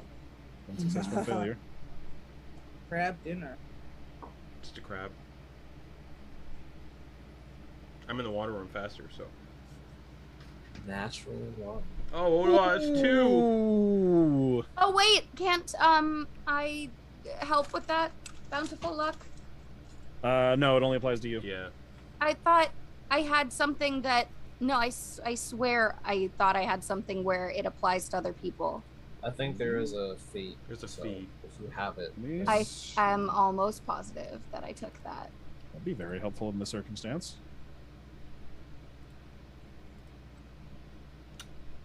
Yeah, when an ally, you can see Bountiful Luck lets you do that. Nice, nice. Let's see if you have it. Yeah, when an ally you can see within 30 feet of you rolls a 1 for an attack roll, ability check, or saving throw. Do you have that though? Yeah. Yes. I'm looking up. I wouldn't make it up. It's I know. not something I would just know about. I just wanted to read it, and I saw it on Yul's character sheet as a feat. So. I have it. Okay, all right, yeah. Then yes. So re-roll that. Re-roll that, yeah. Sick. Yul saves the day. It's a 6 instead. Oh no. Oh. all right. You'll... Hey, if it helps, I got a 7. Oh. Wow. There's 3 failures as opposed to 4. Yul is accidentally being a little too loud about how she doesn't want to go in the sewage. Okay. Yeah. Yeah, you're all like, Princess is sneaking, everybody else is arguing. Yeah. Princess is I literally wouldn't walking argue. on water. Mhm. I let out a fart instead. Okay. Oh my god. Okay. Then Trail of bubbles just. We love Right. everything about this right now. It's great. so okay, you are getting up to the back end of the house. You don't see any consequences for your stealth checks yet, but that's what you rolled.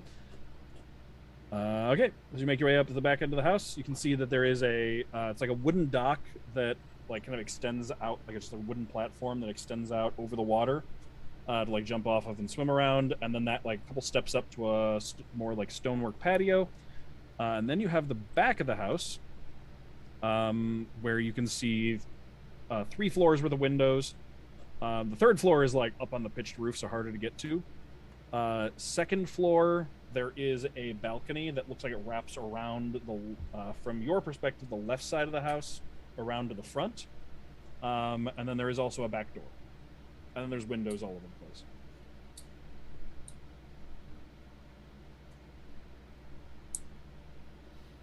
I will look for like a sewage drain off just in case. You do not see one. It doesn't look like this house has its own sewer. Ew. And does it not look like it looks like no one is like moving around? Like, can we peer into windows? You have to get up to the house. Right now you're kind of like still in the water, but Okay. you don't see any lights on or anything on the inside right now. Can we go up and check out like inside? Yeah, quiet and carefully. So, Don't be suspicious. Don't be suspicious. Before walking ahead, Princess would just look back from where they came. Across the Okay. water. It's just, this is still water. Give me a perception check.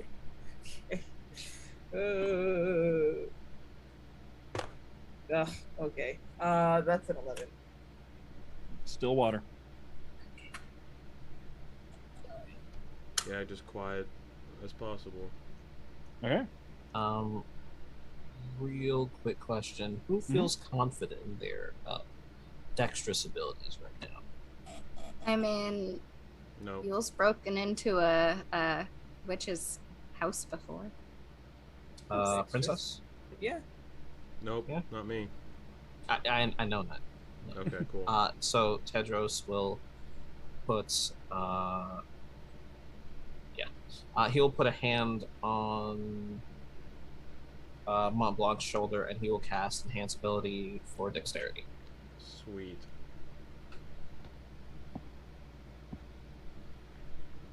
Cool. All right. Then, all right. What are y'all doing as you approach the back of the house? Creeping. Okay, you're just gonna creep up and try and look through the windows. Mm-hmm. Great.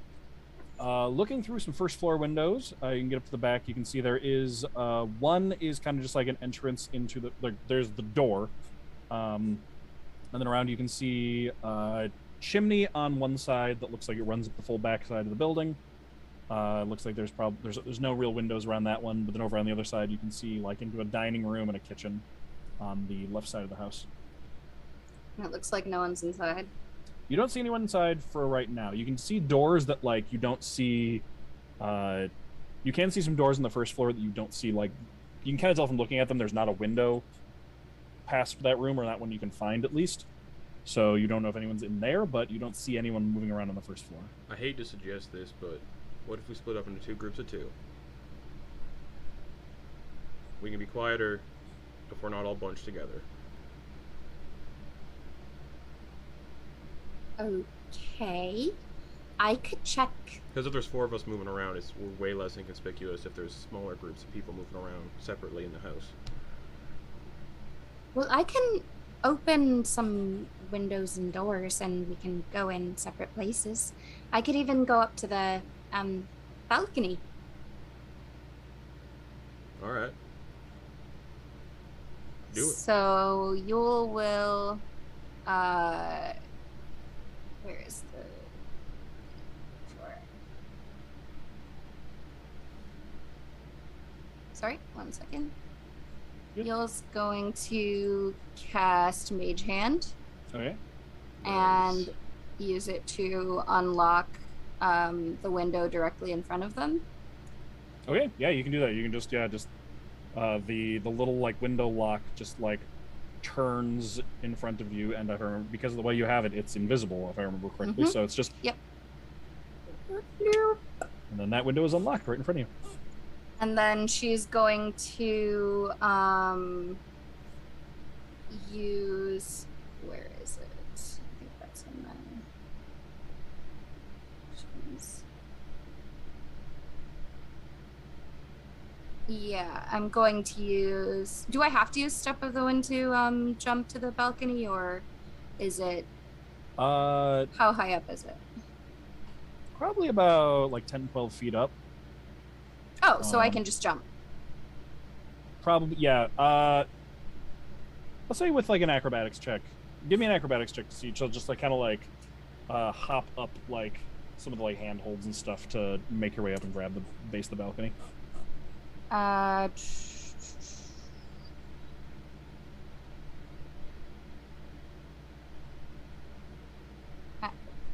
Oh gosh, dang it.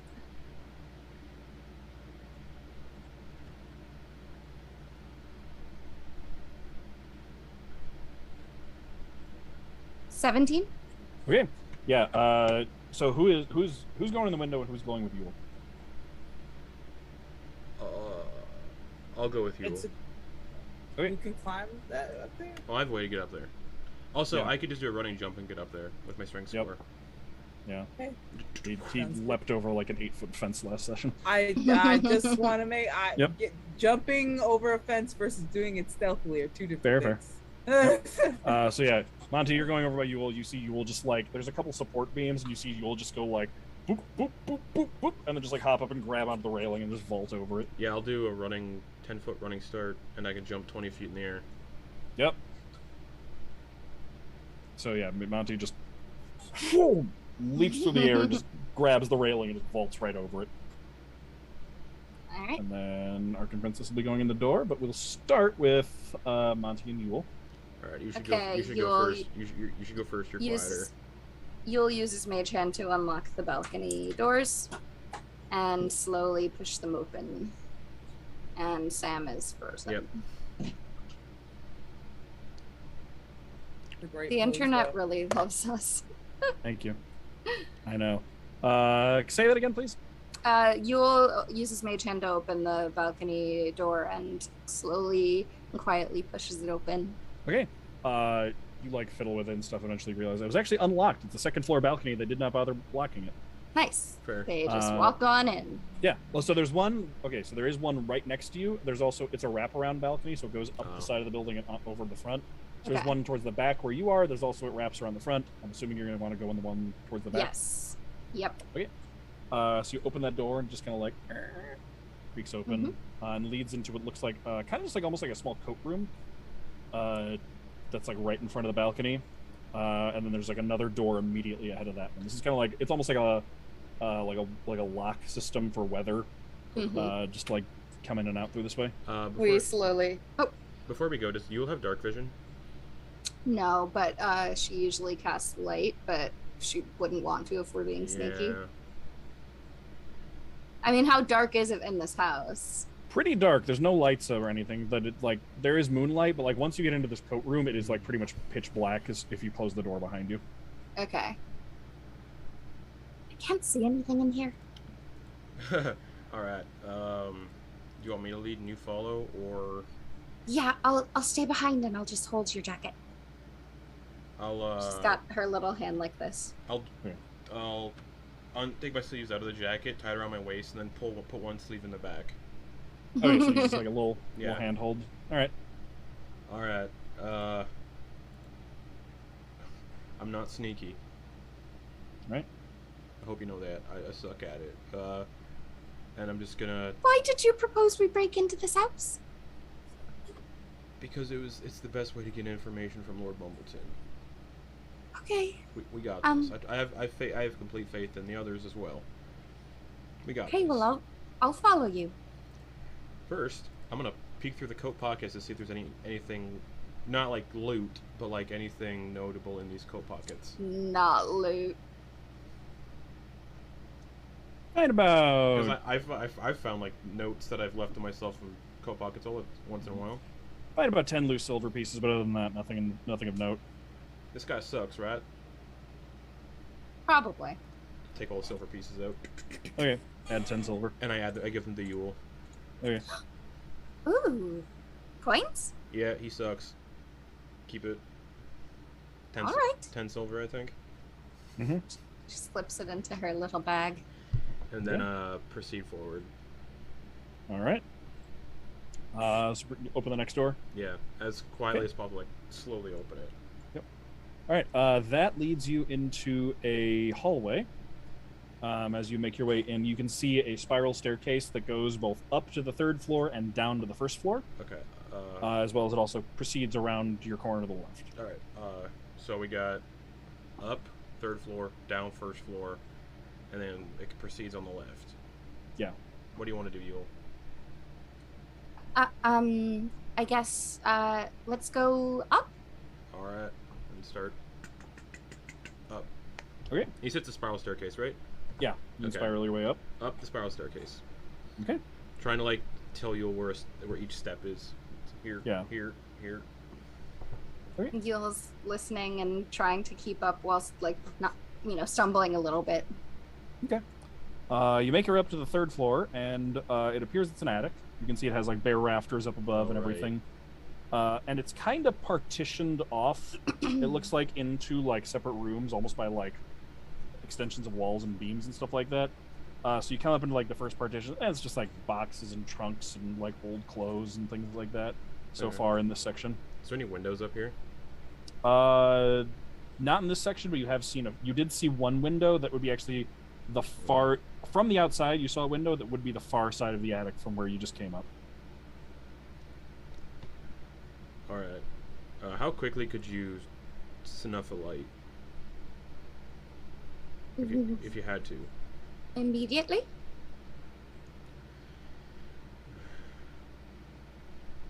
Okay.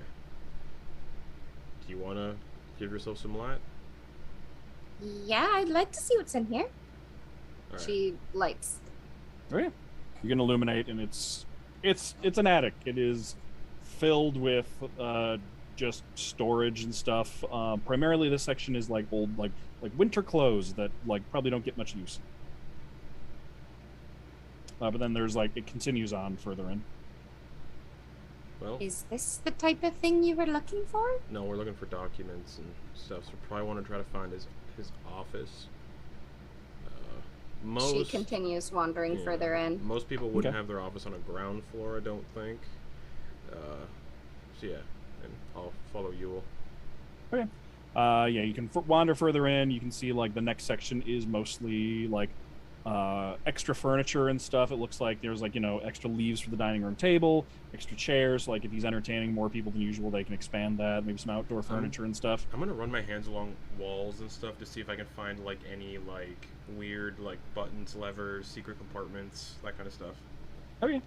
Yule's Give me a just wandering around touching things. Okay. Give me perception checks, both of you.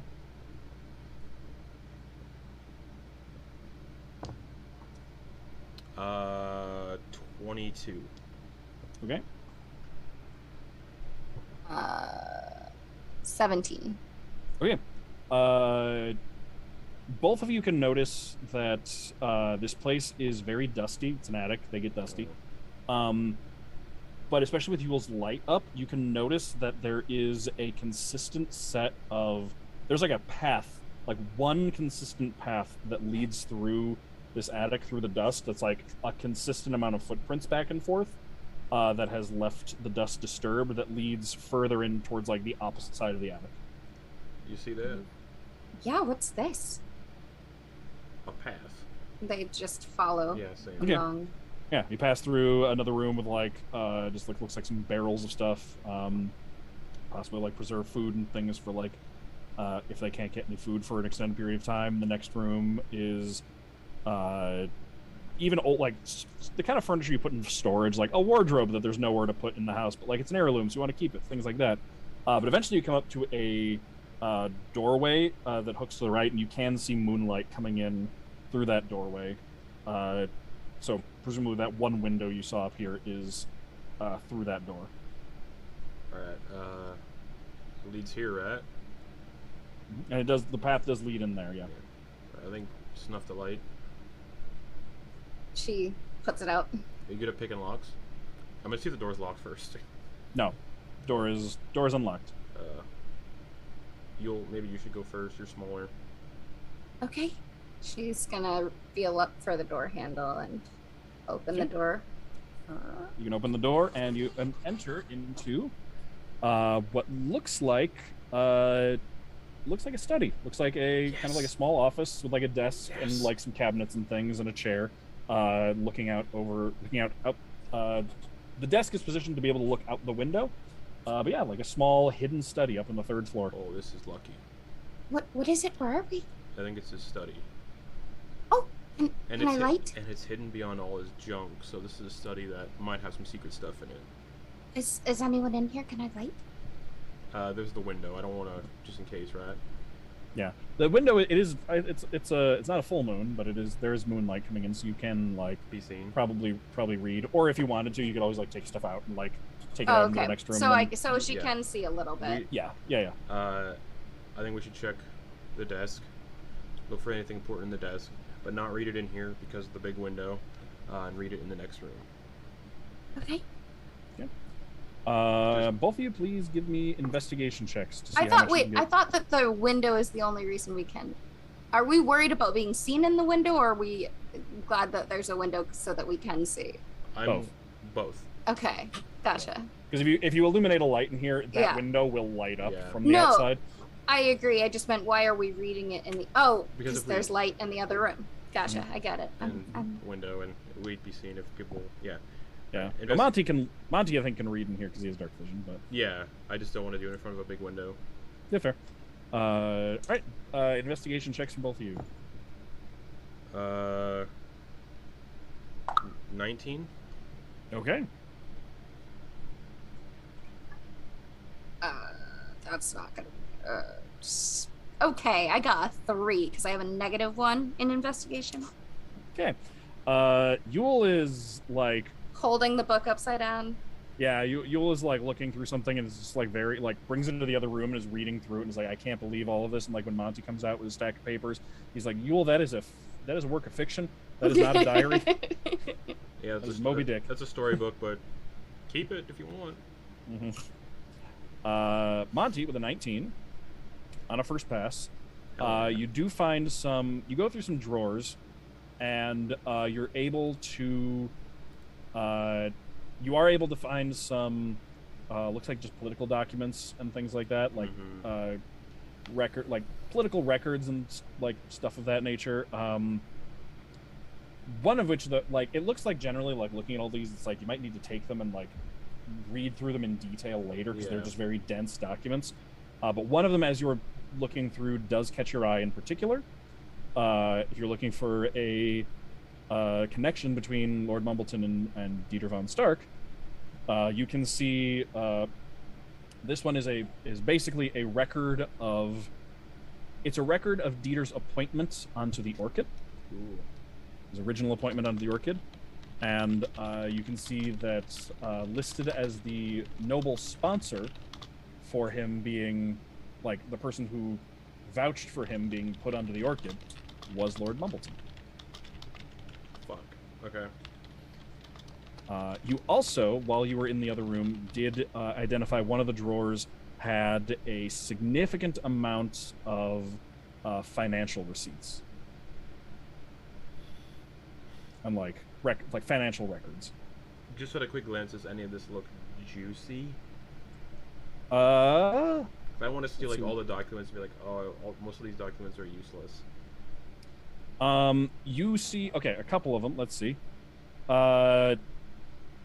You can see a couple. There's like a whole like folder of multiple. They're basically insurance payouts, like receipts of insurance payouts, from the Navy and shipping captains. Mm-hmm. Usually, and you would know what these are. These Yeah. are basically when captains. You hire a ship captain to transport goods for you if you're a merchant usually. And what captains can do if they want to really, show how confident they are in their business, they'll guarantee that passage. And what happens is if you guarantee passage and something happens, the captain or the shipping company that you hire will reimburse the merchant for the value of any goods that have been lost. And you see multiple of these.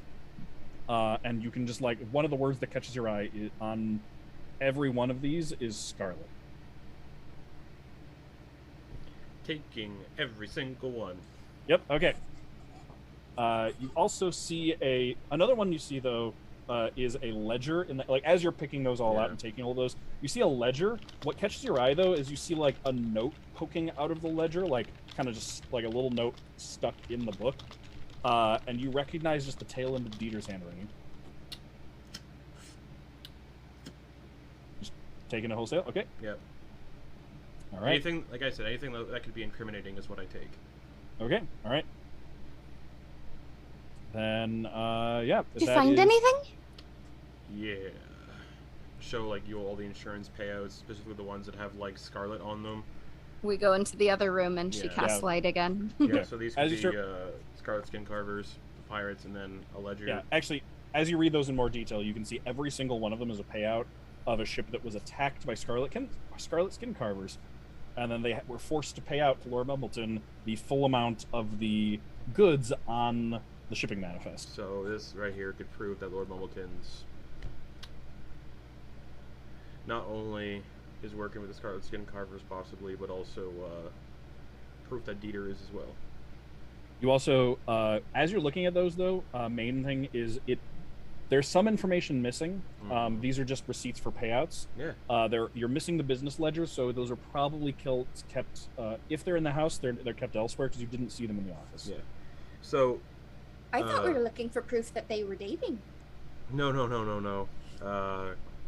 Up to the nefarious stuff, more like it. Oh. But this is good. This information we found is good, but the ledger we want is going to be somewhere else in the house. Maybe Princess and Tedros will find it? Yeah, maybe. And if not, we might have to. So I say we keep this information we found. We keep going, let them do what they're going to do in the house as well, and then hopefully meet up soon. I don't want to linger here too long. Speaking of, let's go to Princess and Tedros hopping in through that window. I just hit my funny bone. Okay. Oh, Oh wow. no. Yeah. The first floor, that's where we're at. Okay. Yep. So you can lift up the window, and then in through there is the dining room.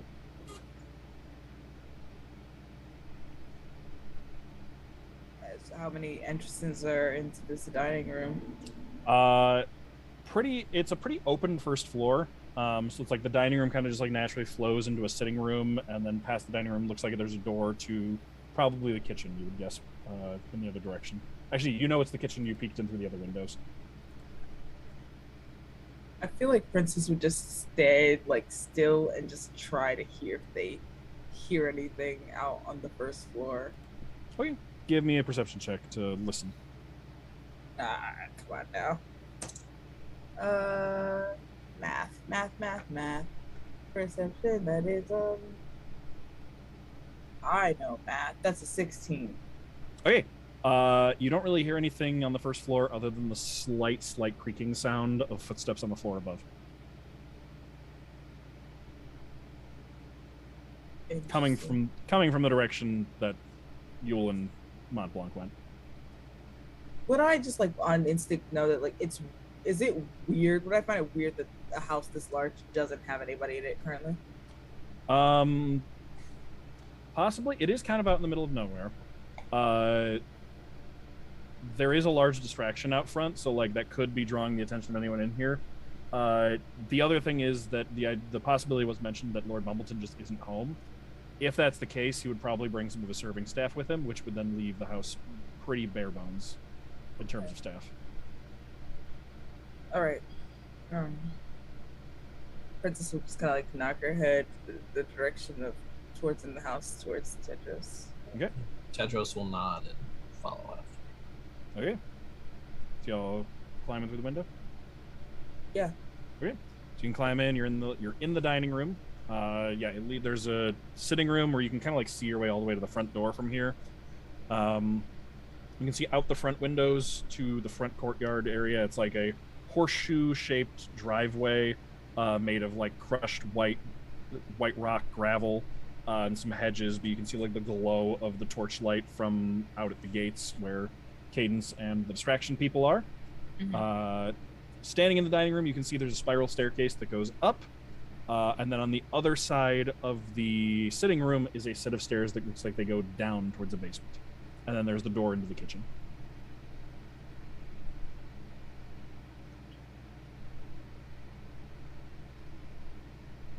Princess would be like, up because they're people should already be up there. Would point to the kitchen and then the downstairs and be like, kind of like, which one you vibing with right now? The kitchen or pointing to where the kitchen is. Okay. That's where we're going. I was like, hey, gotta help me out, Ark. I don't know where you're pointing. Yeah. All right. I think Princess would be able to figure it out. Right. You'd be able to see it because you're actually in the room. Yeah. Yeah. Okay. So you head over to the kitchen door. It's one of those ones that's just like a restaurant kitchen door that like doesn't latch. You just push it and it can go either direction. Mm-hmm. It's like slowly push your way in. You can see that there is a pretty normal kitchen. There's like a kitchen island, big kitchen island with like a thick wooden butcher block top for to use as a cutting surface. There's a wood burning stove. There's just your usual kitchen appliances. You can, give me, as you enter into this room though, give me another perception check. That is a dirty 20. Okay. As you enter into this room, you can hear the faint sound of snoring coming from a door on the far side of the kitchen, which looks like it would lead to, based on the sounds of snoring in there and it's where it is, you would figure it's probably a servant's quarters.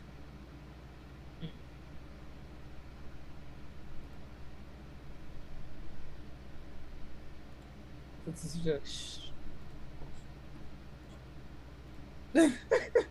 indicating someone's asleep in there. Mm-hmm.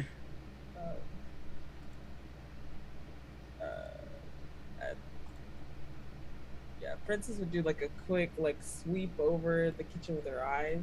Okay. Yeah, it looks like, I mean, it's pretty well cleaned up in here. It doesn't look like there is there's not even really dishes piled up or anything. So if you wanted to like take some time and investigate further in here, you could to see if you could glean any information. But otherwise, just like a quick glance around, you don't really get too much. Princess will shrug at Tedros. I don't think there's anything in here, but like, if you are gonna look, I don't know. He will give it once over. He'll just kind of walk around and just look at stuff and just very slowly, carefully just look around. Yeah. Give me a investigation check then.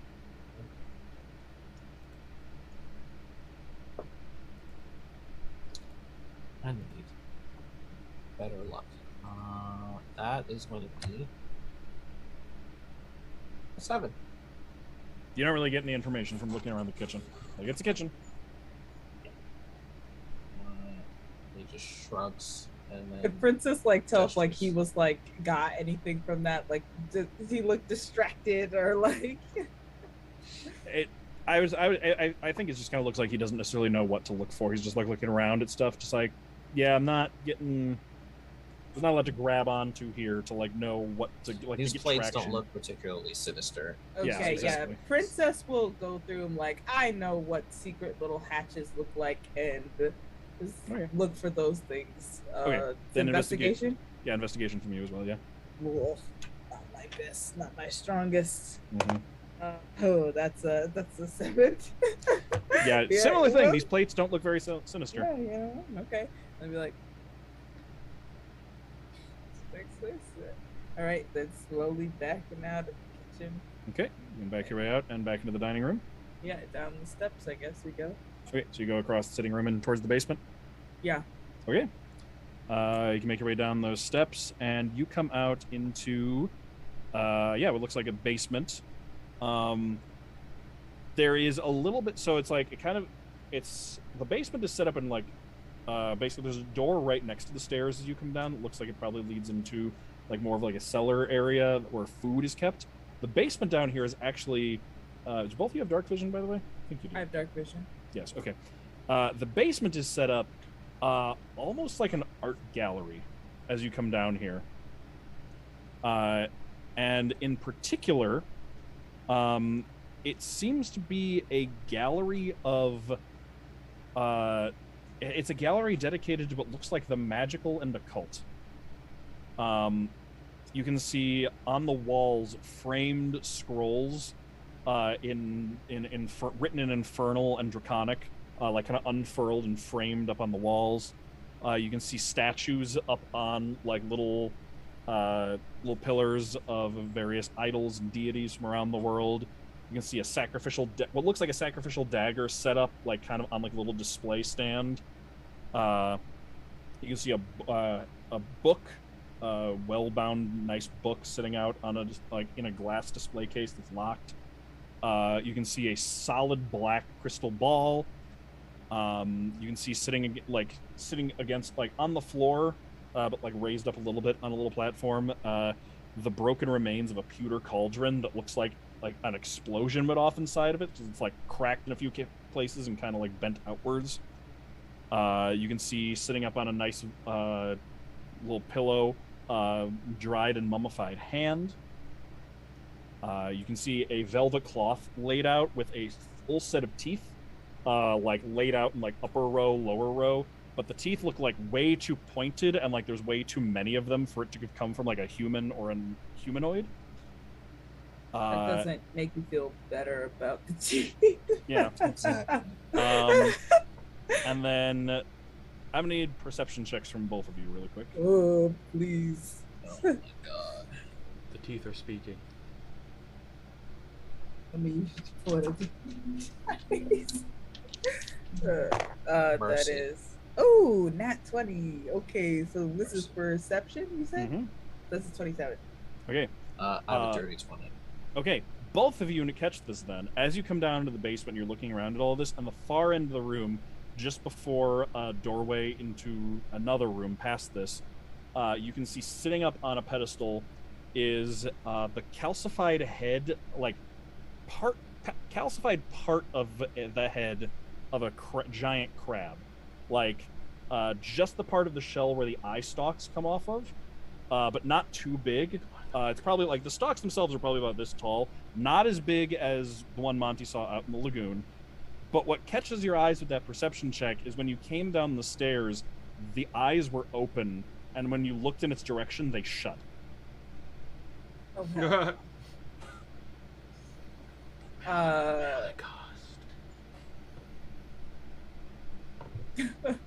No. The big nope that I feel in my chest right now. I love it. I want to be down there. No. You'll get your chance soon enough. That's my vibe. Oh yeah. my gosh. Tedros looks at her and he just like whispers, "Fuck." Fuck indeed. That eye's not opening back up though. It's just No, it's like it's almost like when you like if you know when someone's like pretending to be asleep but like trying to like keep an eye open and like you look in their direction, they close their eyes, be like, "What are you talking about? I'm totally asleep." It's that. Yeah, you're not playing anyone. That's so cool.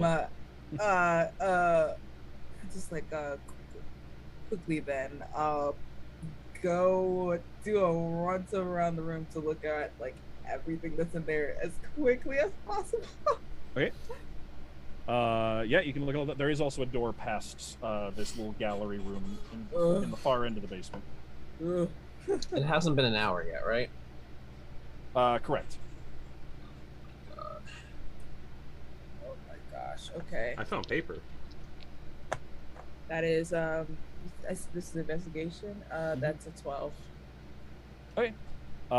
Just like investigating all the items themselves. If I could, I like make like try to like focus on like one object. Like I guess looking at all the objects, but is there like one object like she's going quickly, but like one object she feel like she would stop on is like there was a book, I believe, that was open. No, the book is closed and it's in like one of those glass display cases that like shuts and has like a pane of glass over it, but then that does have a lock on it. Yeah, Princess would like look at everything, but like stop there for the longest amount of time. Okay. You would also, as you pass by the piece of the crab head, you would notice that it does have the symbol that Monty described as the symbol of the Scarlet Skin Carvers etched into the shell directly between the two eye stalks. Malachos. Yeah. Well, still got work to do. Keep moving. To the book, looking at the front cover of it. It's like simple blue leather. It doesn't have anything really. It doesn't have anything like on the cover or anything. There's like no labeling on the spine, and the pages themselves look fairly old. But other than that, you can't really get anything since like it's inside of a case.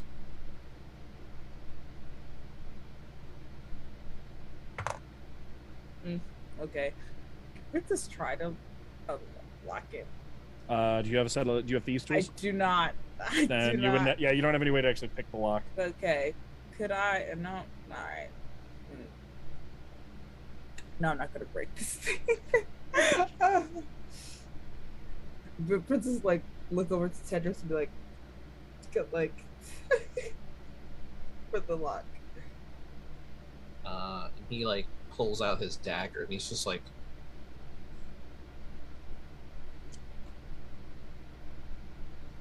I don't know. Maybe creatively use a bobby pin and like a dagger. He'll come over and see if it looks like, take a look at the lock and see if it's something that he thinks he could do anything with his tinker's tools. Okay. So it's a really tiny padlock. It's like that big. Yeah. So you would need like a delicate set of thieves' tools to actually pick that. He's like, no. Well, that's gonna bother me. At this point, hold on. How long has it been? Probably about like 10-15 minutes at this point. Yeah, Princess pulls out that copper wire, points in the general direction upwards. Okay. And being like, looks towards one of her spirits because that's how this works. You're like, can you ask Montblanc how things are coming along? Tell him that Princess sent you. Yeah, just one of the spirits, and then Montblanc, you'll just hear. This will be my first time hearing it, by the way. Yeah. It's just. Pardon me, sir. Please don't be frightened. But, he visibly jumps. Princess is wondering how things are going up there. Yule, do you hear that voice? I think you're muted. You are muted. What voice? I just heard a voice in my head. It sounds like someone going, "Hello, princess. Look good." I don't know. Is Princess trying to talk to you? Talk back. Hello, friend. As quietly as possible. Hello, friend. I found some papers and some documents that could insinuate some business dealings between the Scarlet Skin Carvers, Lord Mumbleton, and Dieter von Stark. Okay. They come back, and then it's like, oh, that's great. Well, tell him this. Jot this down. Tell him that we have found some very strange occult business and a crab, and we probably should leave soon. There's a symbol of Scarlet Skin Carvers. End message. Okay. Yeah. Voice again. Pardon me again, sir. But she said she found some occult artifacts in the basement, along with the head of a crab, with the symbol of the Scarlet Skin Carvers, and we should probably leave soon. Yule? Before I should probably start this thing. I'll be down there momentarily. He says he'll be down here momentarily. Did he sound scared? Partially, but I think that was me. Oh, you're perfect, dear. Thank you. Yule, You're dismissed. Yeah? They found some weird occult stuff in the basement, and some things, and a giant crab head with the symbol of the people I'm trying to kind of take down carved into it. So I think the basement might We be should the go next. look. Yeah, that's what I was gonna say. Real quick, up in that great. attic, while you're in that attic office with that window, can both of you please give me perception checks? I thought we Yeah, had already moved when we into were the reading, other we room. would leave the attic room and go in the window We room were and in go the Oh, other I room. see. Well, Yeah. so with this, there's like some. I assume there's some back and forth going on. But like, We had landed in the other room so that we Yeah. could read, but Oh, Stay- okay, okay. Stay away from the window. okay, then no perception check. Yeah. So someone's coming. All right, I'll say that. Okay, yeah, we should probably go down now. Okay. All right. So you start making your way down towards the basement. Yep. Mhm. I will give you one as you're passing by the windows on the second floor, though. Okay, perception checks, you said? Mm-hmm. Oh. Big ass crab. Coming our way. 22. 18 Okay. plus 4, yeah. Nice. 9. Okay. Reading that book? Yeah. Just. I mean, It's a focus really on moving. good book.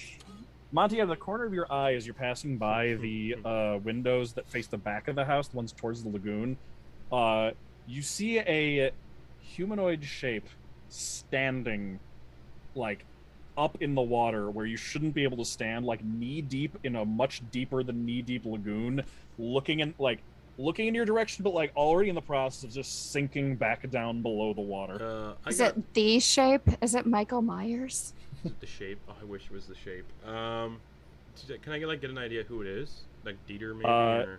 It doesn't look like Dieter, no. But it's also very difficult because it's like a quick corner of your eye thing, just like sinking beneath the waves. I have a theory, Yule. What? They said something weird about that crab head in the basement. I wonder if that crab head in the basement is like a sort of sentry. Keeps an eye out. Oh, like we're being watched? Yeah, perhaps. Well, should- let's we get should- down to the basement quickly. You should warn the others about the person I just saw standing out in the water, though. A person in the water? Okay, And let's go. they sunk beneath it, so I think we should probably go tell them. Let's go quickly. Because that's exactly what the kind of stuff I can She's do, just gonna so- start pulling him Yeah, like, I'm coming, as I'm he's coming, talking. While they're heading down, are Princess and Tedros doing anything in the basement? I feel like, I mean, my intention was not to stay in the basement. Oh, okay, so you're heading up. then? Like, I don't know if Tedros would have stayed in the basement, though. That's why. He's gonna while she's like looking around the stuff, like when she called him over to the book, he was looking at the scroll in Draconic, trying to figure out what it said. Okay. It looks like it is a. How you doing? Let's see. It's partial, so like part of it is missing, and it looks like it is some kind of. It looks like it's a ruined spell scroll that like is no longer capable of transmitting magic, but like could potentially be used for like learning a spell or something. But mostly, like a lot of this is up there as decoration. Got it.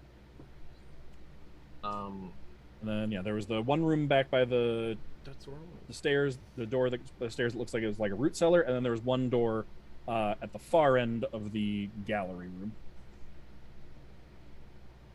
And Tedros is like, should we check this doors before we go?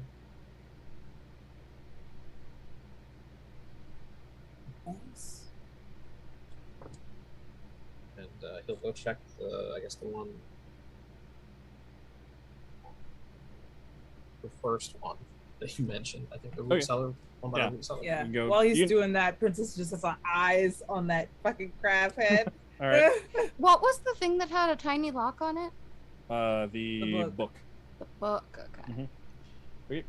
So you go and you open the door. It is in fact a root cellar. You look in. It's like jars and like preserved meats and things like that. Just like normal food storage for a house, like long-term food storage. He looks at it all suspiciously. Okay. He closes the door. Okay. And he's like, oh. And then he, I guess, heads to the other door.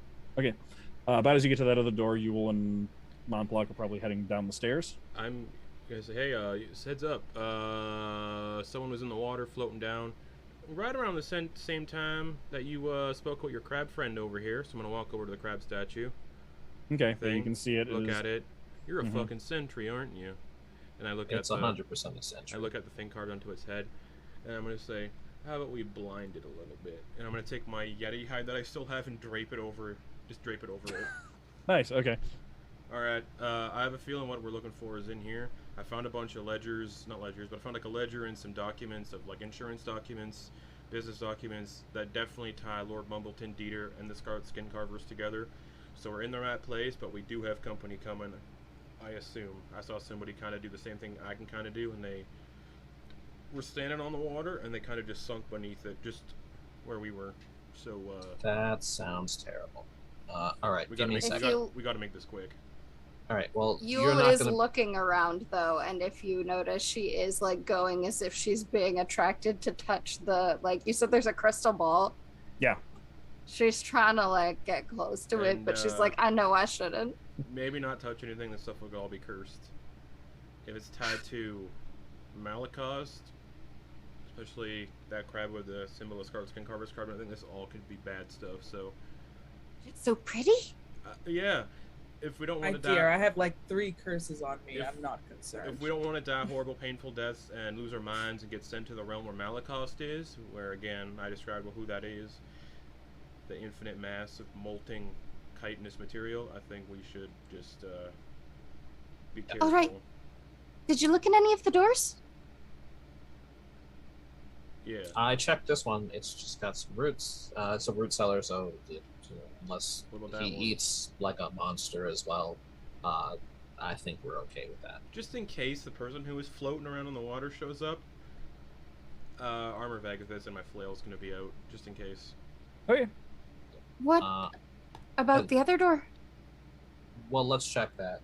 But first, and Tedros' eyes begin to glow with that same pink color his magic usually takes on as he casts Detect Magic. Oh, okay. And then you just do a sweep around the room? Yeah. Okay. The only thing that actually detects his magic is that crab head. Everything else is just mundane objects. That it pings divination. Or something. Which spell school would that be? Yeah, it would be divination. Yeah, just the our friend here. Everything else is probably not cursed because I don't think it has any sort of magic on unless it. Unless the glass cases nullify it. Oh, Yule's hand immediately just back to the crystal. Sorry, the school of magic would be evocation technically. Oh, that could be worse. And Tedros is like, oh fuck it, and he like walks over to the case with the book, and he just gives it an elbow and smashes it in. Okay. And he picks up the book and says, "We'll figure out what this is later." Can you give it a quick glance? There could be like ledger stuff in it. Maybe just give it a quick glance. Fine, and he that's pages what I'm looking for. I need to find another ledger. Yule's getting impatient and is gonna go and try and open the other door. She's so curious if anything's behind it. Okay. Paging through it is gonna take a minute to figure out what you're looking at. So Yule, you go and open the door, and you just see like the walls are. It's not a very big room, but the walls are covered in just like basically wooden filing cabinets. Yes. I think so I found the files. Run over there. Okay. Tedros, as you're leafing through this, you can see that it is a fairly basic, but it is still a spell book. Oh, cool. Huh. None of us are wizards. Yeah. Yeah. Nice. Princess would be standing at the door, trying to listen for anything coming down. Okay. Princess, as you're listening, you hear like a slight creaking sound from upstairs that starts to be followed by this almost like crunching sound of splintering wood, Yes. and then just like a pop, and then the sound of a door opening. Digging through the filing cabinets. Okay. We have company. So the rest of everybody else. Oh. I don't like it. I don't like this. Damn it. Yeah. You wanna- Tedros Okay. will stow the spell book. He'll Okay. grab the orb that Yulyanya was looking at Okay. and drop it in his bag as well. Okay. And pop into the room. Fuck. Is there Are we anything good? in here that catches my eye real quick? Everyone who's in the room can give investigation checks really quick. I think it's just me and Yes. you, right? That ran Princess into is this. Tedros still came standing in. at the door. Princess Yeah, is standing at Tedros the did door pop ready. his head in and he'll help. Yeah. So he gives somebody advantage. Okay. Can I have advantage, please? I have a good investigation. Montblanc is somebody. Princess would be like, be quick about it and give Bardic inspiration to. 23. With Who- you know, who's- yeah, 20. Yeah. You don't need. You're good. Then. You don't need it. Then. Yeah, no, Never you're mind. good. Take it back. 23. Okay, so give it to you. Give it Okay. back. Give it to you. You wanna I'll give it to you? Yeah, I'll give it to Yep. you. Yeah. So then I roll.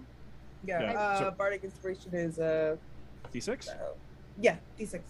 Okay, so roll a D6 and add it to your roll. Okay.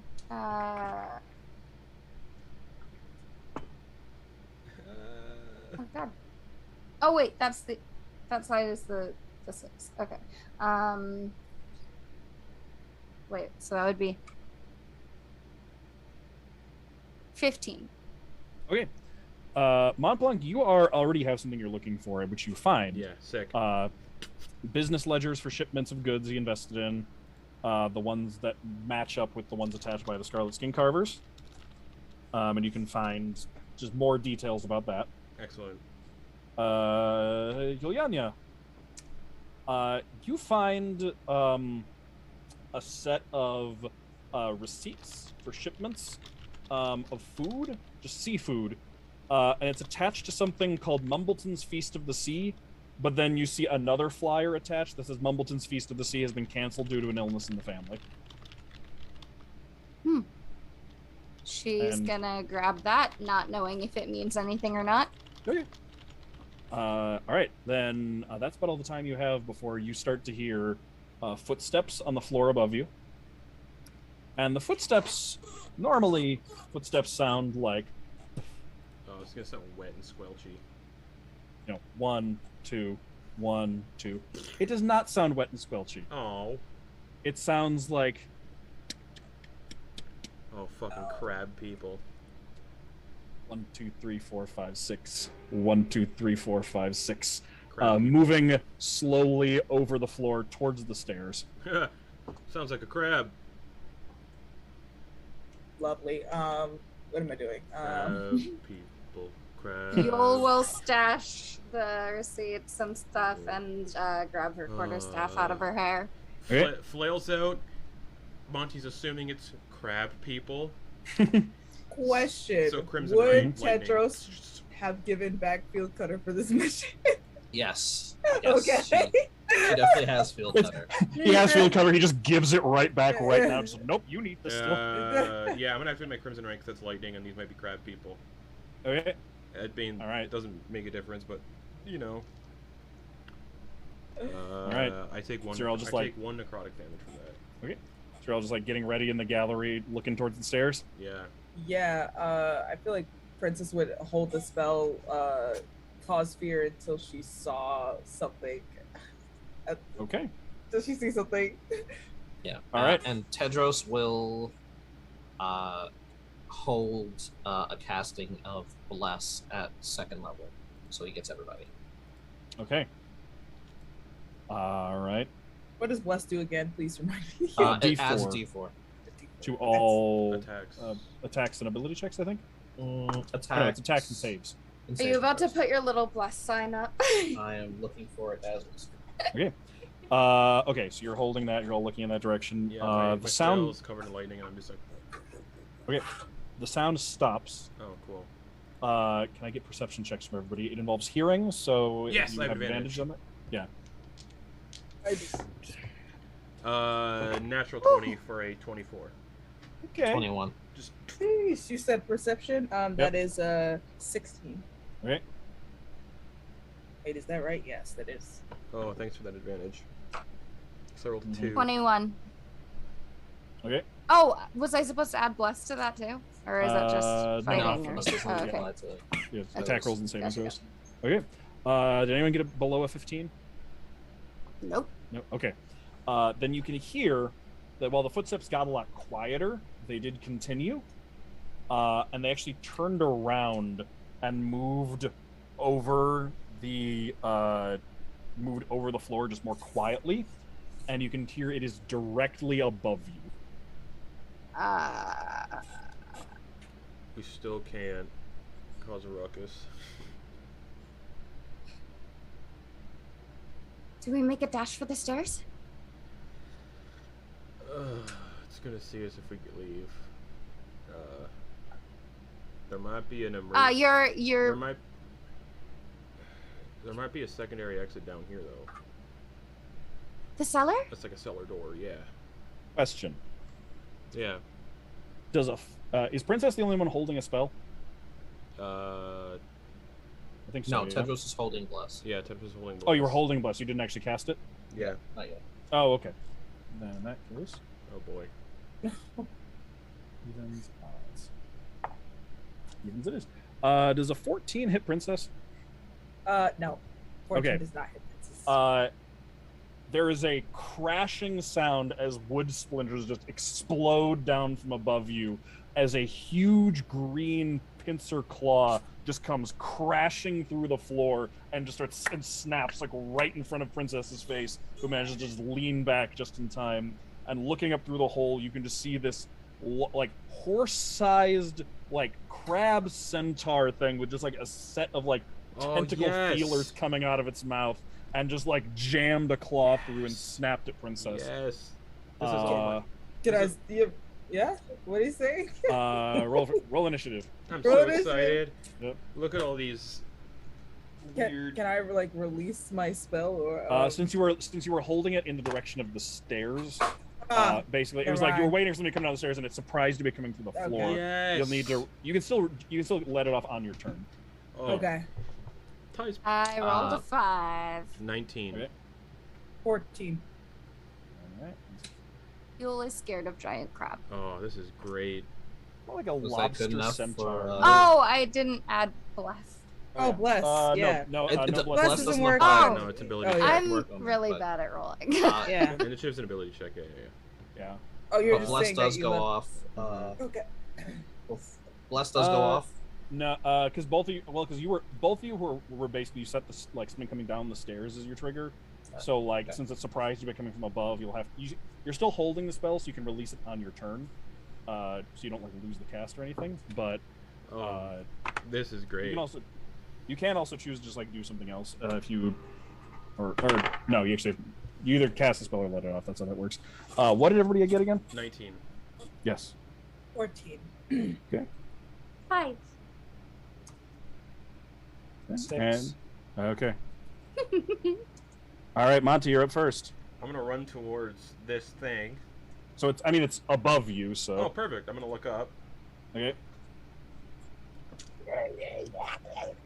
Hey, how's it going? All right, what are you doing? Okay. Got my Crimson right out, so that's cool as shit. Mm-hmm. We're gonna do a flail attack. Okay, so you just send it up through the hole. Yep. All right, go ahead and make an attack. 19 plus 8, 27. Yeah, that hits. Jesus fuck. For max, and because now it's a magical weapon because my crimson right. That's max on it. No, it's not max. Well, 14 bludgeoning damage just with straight, and then plus 2 lightning, so 16. Bang! Just clangs against its face and reels it back, and as you yank it down, you like rip the hole open a little bit bigger as your anchor comes flying back down through the hole, and you just like tear away some more of the wood, and then leaving a good-sized hole. I'm gonna summon my tentacle. Bonus action. Okay. And that's gonna make it up there next to it. Yeah. Okay. Go ahead and roll. See if it has any reaction to nighttime. Oh, absolutely. Yeah, of course it does, because this is, of course. Cool. Tentacle time. Gross. Okay. Dirty 20. That'll hit. For 10 cold damage. All right, I will tell you, it appears to be resistant to that damage. That's fine. But its speed is reduced by 10 feet till the start of its next turn. Start of my next turn. Okay. All right. That's my turn. Just all right, sounds good. Princess, you're up. Okay. Yeah. Release that spell finally. Just like Cause fear. Adjust. Right? Yeah, just adjust up. Fear. Yeah. All right. Wisdom save. 15. Okay. 13. Okay, it is frightened. All right. Excellent. What else? I think that's. As your action, you still have a bonus action if you'd like. Yeah. Wait. Is this a concentration? Sorry. Let me. I just clicked out of the spell. Cause fear. I think it is concentration. Is it? Yeah, it is. Yes, it is. It is concentration. Okay. Yeah. So yeah, Princess will draw. I think that's what Princess is gonna do. Yeah. That's what Princess is gonna do. Okay. Yeah. Princess will try to use the her movement to go up the stairs because they gotta get out at some point. Yeah. Let me just see where you're at. Okay. So yeah, you can get with just one movement. You can get like across because you were all on the opposite side of the basement from the stairs. Or were you like at the bottom of the stairs? Yeah, Princess at the bottom of the stairs because Princess is waiting. Oh, I thought you were waiting at the doorway to the record room they were in. So you were at the staircase. Yeah, Princess is at the staircase. Okay, so Monty had to move over, but that's fine. Okay, so you can just go. Yeah, you can get up to the top of the stairs where it is standing right there, and it cannot now get close to you. Okay. All right. Do you stop like next to it, or with a little bit of distance between you and it? Well, yeah, Princess would be a little bit away from it. Okay. I'm not trying to get it, even though they're frightened of me right now. Okay. Yeah. All right. How much distance? Like 5 feet, 10 feet? 10 feet. 10 feet away? Okay. Yeah. All right. That will then bring us to its turn, where it is, it is terrified of you. So it is going to use one of its attacks actually to grab onto the floorboards with its claw and just wrench like some more open and widen the hole. And then it's just going to scuttle down through the hole away from you down into the basement. And then its second attack is going to be at Monty. Yep, and not disadvantage now because... Yeah, it's going to move so that it can't see Princess. So it's just a straight attack. So it just has a straight attack roll. So... I have my armor Vagathis up. That's an 8 to hit, though. Oh, nah. Clack, clack, clack. Misses entirely.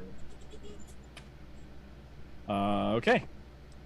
But that does mean, so the hole is widened to the point where it's large. It can fit through. That means any of you can fit through that hole, and there's the staircase to take up, and it cannot get closer to Princess. Great. That'll make it Tedros' turn. Can Tedros see Princess from where he is? If you move a little bit, you can see up through the hole and then see her, Yeah, so he will shift slightly so that he can see her, and that way everybody else is going to be in view, and then he will make sure everybody is #blessed. Nice. Okay. Hashtag. Let's see it. All right. Anything else? No, that's good for me. Okay. Then Yule, that'll make it your turn. How close is Yule to the creature? About 20 feet. She will do a radiant sun blast. Okay.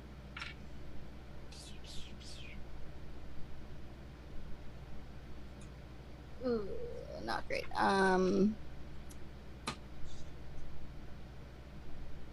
Oh. a D4. Yeah. Yep. Mm-hmm. Pyramid. Oh, The worst one to step on. nice. Okay. No worse. That was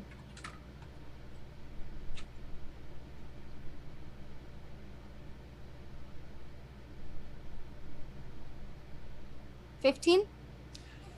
Send a sunbolt in. It turns and just bats it out of the way with its claw. I will do the other one. Okay.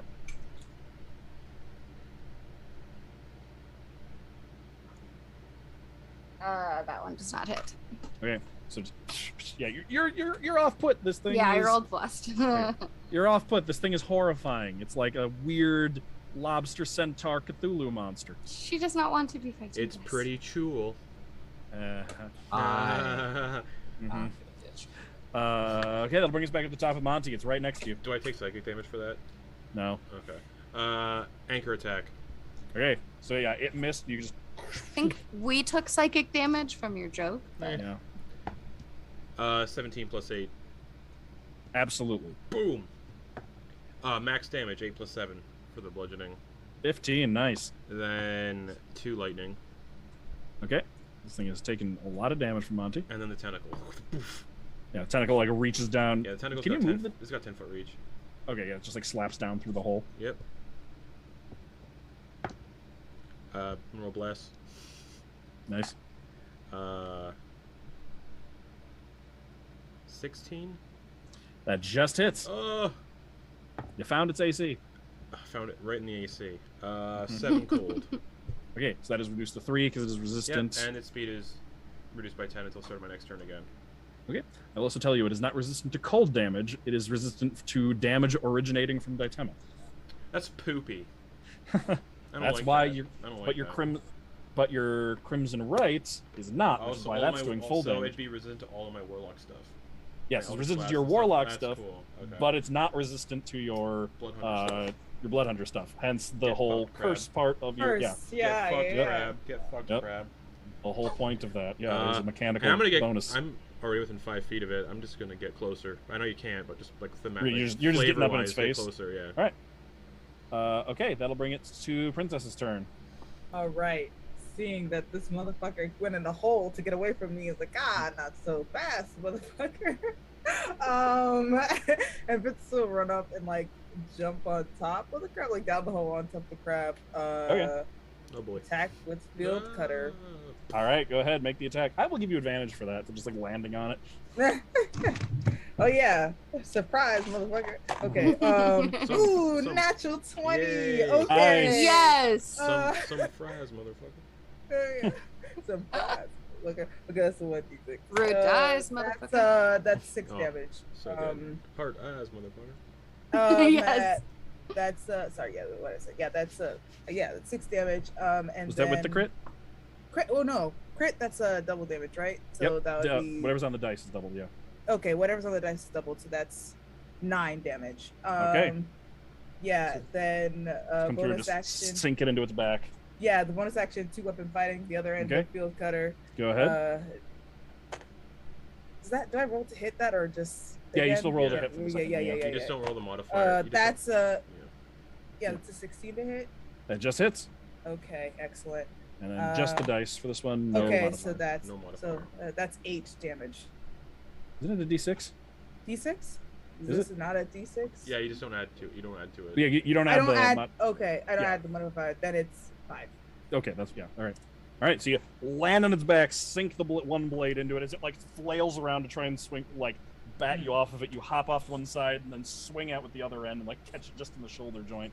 Yeah. Making it its turn. So it is going to make one pincer attack at Monty, prioritizing him still. These are with disadvantage though because it can see Princess. So okay. That is a 15 to hit Monty. Oh, that will hit. Okay. All right. So Monty is going to take Put my armor bag at this, hopefully. Put some stuff here. 11 bludgeoning damage. Okay, so armor bag at this soaks up most of that, and it takes 5 cold damage from my Armor of Agathis. Does that what class does Armor of Agathis come from? Take a guess. Is it Warlock? Yeah. Okay, so it takes 2 damage from that. Yeah. It looks like it is prepared for this. It knows how to fight the followers of Diatema. But I soaked up most of that. My Armor of Agathis took up most of that. So. All right. And you are grappled automatically. So it just pinches this thing around hell you. yeah, let's go. And then it is going to make its second attack at Princess with disadvantage. Remember when I said big enough crabs to cut you in half? He says as he's like being picked up by it. All right. It's Princess with disadvantage. Gotta have fun with it. 20 or 22. So 20 against Princess. Yeah, that hits. Right. That is going to be 8 points of damage, Princess. Alright. And you are also grappled, so it's got Monty in one hand and Princess in the other. Motherfuck. Okay. And then concentration check on cause fear. Okay. DC 10. This concentration is it? What would I add to that? It's a It doesn't Constitution matter. saving throw. Constitution saving so you throw. cannot- It wouldn't yes. matter. You can- That was a 2, so it doesn't Oh. matter. Oh, Bless, okay. Bless best. Oh yeah, roll that Okay. breast. And, Bless. So- and your con modifier. Yeah. Yeah. Yeah, that might do it. That probably does not do it. That's 4. That's 8. Okay, so you just it lashes out and grabs both of you in its pincers, and as it does, you lose concentration, your cause fear, and it is no longer frightened of you, and it gets its bearings a little bit more. But that is the end of its turn, bringing us to Tedros. Hey. Put him down. And then Tedros will grip his holy symbol, and you'll see like the line of feathers appear on his forearm, and he'll flick them off and cast magic missile at 3rd level. So it should be 5 missiles. Okay, roll that Hell damage. Yeah. Hell yeah. And What a great spell to use if people are making death saves. Death save. Magic missile will just instantly kill a person. Yeah. Now. That is 3 per missile, so 15 total. Okay. Boom, boom, Dang. boom, boom, boom, boom. All right. That hurts it. It stumbles a little bit with Monty and Princess in its grip. Anything else? He's holding up his shield and getting ready to try and do a thing, and feeling really bad that he opted not to Great. prep any damage spells today. Hey, It's you did fine. that one. That'll make it Yule's turn. Okay. Sun bolts again. All right. The third one is pathetic and does not hit even with blessed, I promise you. Okay. I'm gonna get Bane. Yes, do it.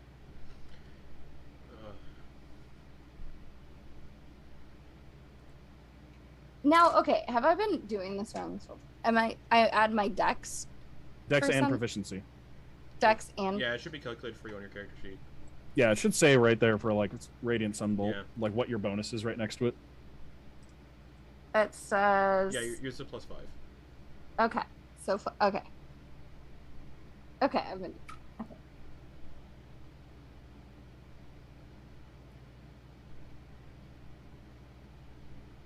$20. Dirty. That does hit. That does hit. Yeah. So Okay. Miss. Right in the side of the head. And then 4 damage. Okay. This is the D6 plus 2. Yeah. Okay. So you bash in the side of the head with a Radiant Sunbolt. All right. Still up though. All right, I try again. Or no, that was my second one. Yeah. And yeah, that's it for my turn. Okay. All right. That'll bring us back to the top with Monty. Okay. All right. Grappled by this thing. So I know grappling is only your speed is 0, but I like the Yeah. idea that when it's grappling, I can't really maneuver the chain too well. Okay. So I was gonna grab the head with a flail with both And hands. just bash it with it. Yeah. Nice. All right. All right. Roll the attack. 24 to hit. Absolutely. Huzzah. 9 bludgeoning, so. Okay. And for bonus action, I can move the tentacle and attack in the same bonus action with the tentacle. True. Real quick, what was the lightning damage on that? Oh, thank you. 2. Okay. And then bonus action, move the tentacle and attack. Okay. Even though I know it's resistant, but hey, it's extra damage. And Still it damage, yeah. slows it down. That's true. Natural 20. Nice. For damage, it's resistant to. It's still, hey, that brings up to normal damage, basically. And it's cold damage, so I don't get the bonus. Yeah. Wait. I think it's considered a spell. I gotta look. I'm gonna look at the wording for this tentacle. I Okay. want to see if it gets my orc thing on it. Oh. Oh, no, I think it's a spell attack, so. Melee spell attack. Yeah. Mm-hmm. And then my orc thing is melee weapons. Yep. Yeah. Alrighty. That's a bummer. Mm-hmm. Okay.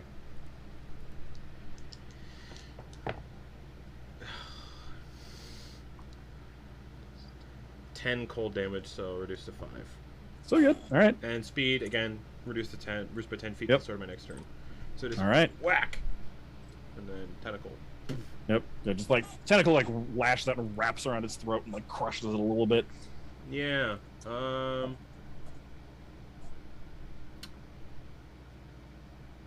Yeah, that's my turn. All right. Yeah, it's like its chitinous shell is like splitting and cracking open from all of these hits it's taking. That'll bring us to Princess. Okay, yeah. Am I still grappled? Yeah. Yes, you are Yes, both okay. grappled by it. Okay. You can, it's an action to break out of it, or you can just attack while in the grapple. Yeah, grapple. Thanks, your speed is just 0 while grappled. Yeah. So. Yeah, I would like to rage. Okay. Yeah. And then I will try to break out of this grapple. Okay, I'll take your action. Go ahead and roll athletics or acrobatics. I'm guessing you're going to want to take athletics because you get advantage because you're raging. Mm-hmm. I did not mean to roll with this online dice, but that's what's happening. So, and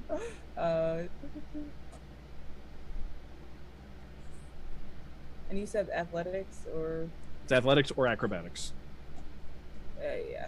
Since you're raging, you have advantage on athletics. Yeah. Yeah, we're just waiting for this thing to roll a second back over here. It's an ability check. It doesn't count. Yeah. Okay. Oh, that's a. We'll just take the 15, not ignore the +6. That's so. Sorry. Yeah. So that's that's 15. Plus athletics. That's 4. So that's 15 plus 4 is 19. Okay, you're so able to you Yeah. just get super pissed, yell out, grab onto the claw, and just pry it open off of yourself, and then just slip out of it. Alrighty. So the bonus action was rage, and then it's an action to break out of it. Yeah. Okay. Tis all. All right, that'll make it its turn. Yeah, bring it. All right, Monty. It leans in and just tentacles covered in venom just coming at you. Go ahead and make me a Constitution saving throw. Oh, can I like? I'm just gonna like. I know it's like just for flavor. Try to bite some of these. Just, Careful, I'll give you disadvantage for oh, that. I do get bless. Thank you, Tedros. Yeah. I need that bless. I know. 9 plus 4 is 13. Plus 4 is 17. Okay. You can feel like as that like touches you and gets like this like venom on you, whatever kind of toxin, you can feel your whole body just going numb from the sensation. And it's like you know, like you hit your funny bone or like you sit on your leg for too long and like a leg falls asleep. Yeah, you get that feeling in your whole body. It's like a brief pins and needles, but you manage to fight it off. And then I spit in its open mouth. Oh my god, please. all right. Then it's gonna It's make a family show. then it's just gonna make 2 pincer attacks against you. Yeah, I mean, why not? Nat 1, so that one will miss. Ha ha ha ha. My spit helped. And then nat 20. Don't laugh too soon. That's what I said. Don't laugh too soon, my guy. He's like, ha ha ha ha. Yeah, it's like it comes at you with the one that it's not grabbing you with, and like you block with your anchor and like put it up like and catch the anchor so like He doesn't just manage to squeezes me pinch tighter through. with the other one. Yeah, and then the other one just squeezes you tighter. Ugh. Okay. I've got this. 18 points of bludgeoning damage as it just fine. squeezes you in its claw. Yeah, I'm totally okay. All right. Monty's got Then a lot of hit points. that'll bring us to Tedros' turn. You have trouble hearing.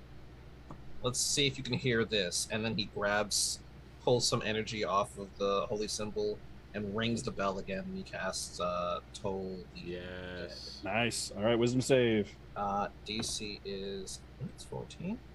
Let me just tap away for a second to make sure that everything is copacetic. Yes, DC 14 wisdom. All right, it rolled a 4. 4. Just 4. It just rolled a 4. Cool. And I rolled Let's do it. 11 damage. Okay. With that, boom, and it just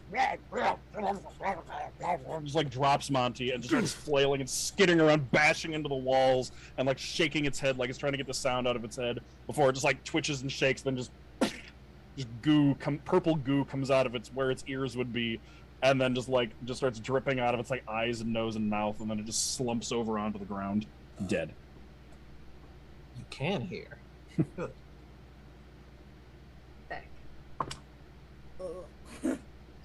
We're just like, this is so gross. I'm gonna take my arm that has a tattoo of Nightama on it, or Daitama, and put it on the thing. Just touch it. All right. Pat, Yeah. pat. Nice. All right. And yeah, there's a hole in the ceiling. There's a hole in the first floor now, and there's a dead monster in the basement. Great. We should go. Yes, yeah. we're gonna do Uh, But just a before they moment. go, yeah, what are you gonna do? I'm gonna rip this thing's head off. Okay. It's like torso sized. I'm gonna rip off one of its claws. That thing is also. That I'm thing's gonna like. rip off something I can use as evidence. Okay. What about an eye? Eye of crab. But also, how many people would know about stuff like this for this to be? I could just be like, yeah, look, this weird crab thing attacked us while we were here, blah, blah, blah. And then gesture to the stuff in the basement, which I will grab the crab head that I covered with the Yeti hide. Yeah, that's I mean, where that thing is was- But also who pretty who big, but yeah. Great. who do we want to tell that we broke into Lord Mumbleton's basement? It's all political intrigue. We got to talk to people in secret. And go from there. Yeah. Okay. So you can grab the crab head with the Yeti hide over it. Yeah, I'm gonna. I don't know, wear it like a backpack. All right. You can grab some. Maybe we don't take that with us. Maybe we just like smash that one. Does that one still looks like it has the eye twitching thing going on? Like if it's watching us, maybe we don't want to bring it to where. Oh, right, good idea. Yeah, that's what like I'm asking. Is it attached to the thing outside? Like, is it a lot? Like, is it still moving? Like, can like. You'd have to take the hide off of it. Yeah. Yeah, I'm right there. Just, like, I'll take the you hide got- off. Yeah, Okay.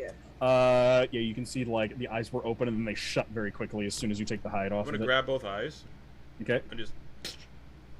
Yeah, you have to strain. They're a lot stronger than they Okay. look, but you have a 20 strength. You just and you just rip them off, and there's like a slight just like faint screeching sound from it as you snap them off, and then they There. stop moving. And I toss the eyes on the ground and grab the rest of it.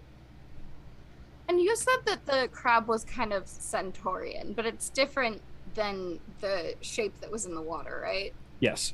Here. This is what you just fought. I'll put I it was in the just about to do Discord. it. Oops. That's why I said it looks real cool. Yep, that's the name of the creature. Yep. Is it not? Hold on. For some reason, it is not allowing me to post it. But all right, what are y'all doing? So you grab the crab head. Yeah, after breaking the eye stalks off. Yeah. Climbing back out of the hole, looking. You know how we could see through the front gate, through the thing, kind of looking there. Does it still look like there's a commotion outside? Yes. Although it looks like some of the tension has been drawn back in the direction of the house after all of that. Okay, we need a. Yeah, the thing is, there was somebody sitting in the lagoon, so watching us. So Don't you think that this was just this thing? no, that it was a looked person. there? Well, this looks kind of right. No, it looks was kinda it was person. It's in the Cool. D&D. They can or get in the Discord. same treatment as the last guy. Come on, let's go. Oh, period. I'm not hanging around for this. Yeah, let's get out of here. We got what we need. So Yeah. Okay, so we scurry up the stairs. ooh, do you know Right. what I really want? Question: how fast does Monty swim? 40 feet. Great. How fast does Princess move? On walking, 35 feet. Cool. So it's just Tedros. Slow. pace. And Yule has her 35 feet too. speed I just need to boost. be in water to get my fast speed. Okay. Well, we're gonna be. That's how we're getting out. So. Like Jar Jar and the Jedi to the Gungan City. And so far, we're still within the hour. Yeah. But you're gonna have to hurry. At Yeah, this like point. I'm motoring. Yeah. With All this right, so you big, guys, you like, just cumbersome. yeah. Getting back in through that window they opened, I guess. Well, so when you get up to the first floor, you can see the back door has just been ripped open, because that thing came in through the back door. It just used its pincers and just crushed the lock mechanism and just ripped that out and then just pushed the door open. Great. So the back door is just wide open, so you can just leave. Well, I got all the. We skedaddle. documents, Yeah. All right. Dive into the So- water. Jar, Yep. Life opens up another door. Like Jar Jar from Phantom Menace. All right. Yeah, you can all dive into the lagoon. Or you dive into the lagoon, everyone else just We keeps just running scurry across the atop. surface. Yeah. All right, so you're swimming along, and yeah, you can get across the lagoon over to other land to start beelining it away. As you pass over the as you pass over the lagoon, Monty, as you're looking down, you can see that hulking crab shape still hasn't moved, but you swear you can see something in the seaweed down there amongst the seaweed and the stuff, just for a brief second, watching you as you just hurry past. Yeah. I stopped being underwater at that point and go, something watching me down there. Let's make this quick. Everyone's already running. We're so- running as quick as we can. Yeah. Same And- thing in mind. Mhm. Just mentioning that, letting you know. All right, and you can blitz your way out of there, make your way across the lagoon onto land, away from everything, and escape. With evidence. Yeah. Oh, fuck. All right, let's not do that again. Agreed. We may have to do more weird stuff while we're here, though, to try to take down Dieter. But I don't think we'll have to go there again. But if we are dealing with Malakos, we may have to deal with more creatures in that similar aesthetic. Yes, but we're going to have to actually be sneaky when we're trying to do things at the affairs. We were being sneaky, you. You and me were doing great. We did great. You and I did great. Best friends. Best friend team. She jumps to reach his hand. Come on, Right. princess. You sure you don't want to hang out and enjoy this kind of fun all day? Wait, what? I'm sure shenanigans will follow me wherever I go. I hope not.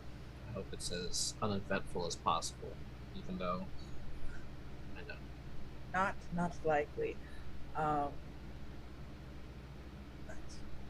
Should we get the fuck out of here? Yeah, Oh, to- yeah, to- this is a while we're Yeah, getting the fuck so out of lady- here. Oh, yeah. Come on. to I lady- thought we were. No, Oh, I'm not stopping. No. Running and Oh, yeah. talking. Okay. To Lady Stanways. Yep. Yep. Jewel, do you want to piggyback, or no? You're faster on yourself. Never mind. Yeah. You might be faster by yourself. No, I want to ride. Okay, you're gonna have to sit on the big crab head thing. You want to piggyback ride too, Tedros? Thank you. I think I'll pass. Save Okay. that for another time. All right. And as you're all heading back to town, does Princess go back to Lady Stanways, or is this when she's gonna take the time to go and find a ship and start heading out? Or she can grab her. I suppose she can grab her stuff, but Yes, Lila is still back. Yeah, yeah. Lady Stanways. Yeah, Princess will go back to Lady Stanways and get this thing. okay. And her snake. Yeah, well, yeah, that's the only thing that Princess really goes back for. Everything else is another person. All right. We are coming up on the end of the session, which is why I asked. Want to make sure we give enough time. Yeah, Princess with handbag, field cutter, Lila draped around her shoulders. Stay out of trouble as much as you can. I don't think that's gonna happen. I know, but I just feel like I should say it. I feel like we should say it to you. Yeah. Yes, I will stay out of bad trouble when I can. But I like to make good trouble. And, you know, I assume you could probably send creepy people to talk to us whenever. not that far of a distance. Oh, thank They God. kind of. Oh, thank God. All right.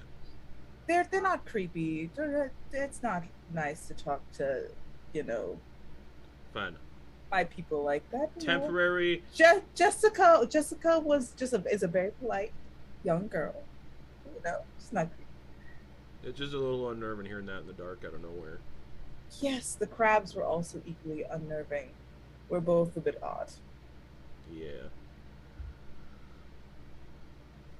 All right. I should probably find a ship to steal away on or to charm my way onto. How about I take a walk with you? Always.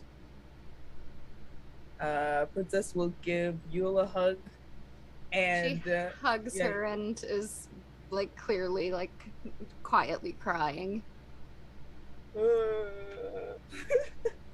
I'll miss you. I'll miss you. And then she just sort of wanders off behind Monty. Princess will go like this, Montblanc. Come on, you know you want to give me a hug. Come on. All right. Yeah. And Princess will like, watch out for our pack. Hmm? Of course. I've grown quite fond of them. Me too. I don't know about Tedros though, but Is this loud enough for Tedros? of course to it hear? is. Of course. Princess will like playfully punch Montblanc on the shoulder. You stay safe. I'll endeavor to. Then Princess will go, Tedros, shall we? Puts our arm out, you know. Yeah, go. Goodbye, princess. We'll see you again. See you later. No Yeah, goodbyes see you here. later. How long is the boat trip from Lady Stanway's to the dock? Not too long. Probably like 15 minutes. 6 months. And how long is the walk? Longer, probably close. I think we said close to an hour. Right. Do you think it's something that he could do, like walking and talking? Yeah. What's Oh, happening? the thing. Yes. Yeah. Yes. What's happening? Okay. Let's go get some nighttime snacks and go to bed. Sounds good. She's just gonna be quiet and weepy for the rest of the night. While walking, Tedros tells Princess a story. He tells her a pretty long story about how the stars were made, or one of the stories that he heard when he was a kid, before Gugu, before the rest of the stuff in his childhood. And it was a story he heard from someone that had passed away who was still pretty small, about how the stars were originally part of the moon. And the moon decided that because it couldn't be there all the time, it would at least leave the stars as something to let people know that even if the moon wasn't there, it was still there. And ever so often, while he's doing that, he'll take a pinch of silver dust and kind of toss it in the air for flavor. And then finally, once we get to the docks, he tosses the last bit, and he has finished casting Ceremony. And this version of Ceremony is a modified version of the dedication. We talked. And so, for the next month, our dear princess is going to have, once per day, a D4 on a saving throw that she can use. Oh, I like. Okay. Would Princess like feel like that effect, like in game, like tickle? I know that You said your people don't worship gods, but you have the friendship of one at least. I could do friendship. And you also got me, but you know. Thank you. Thank you. And it's not the lack of belief, it's more of a stronger belief in friendship and honesty.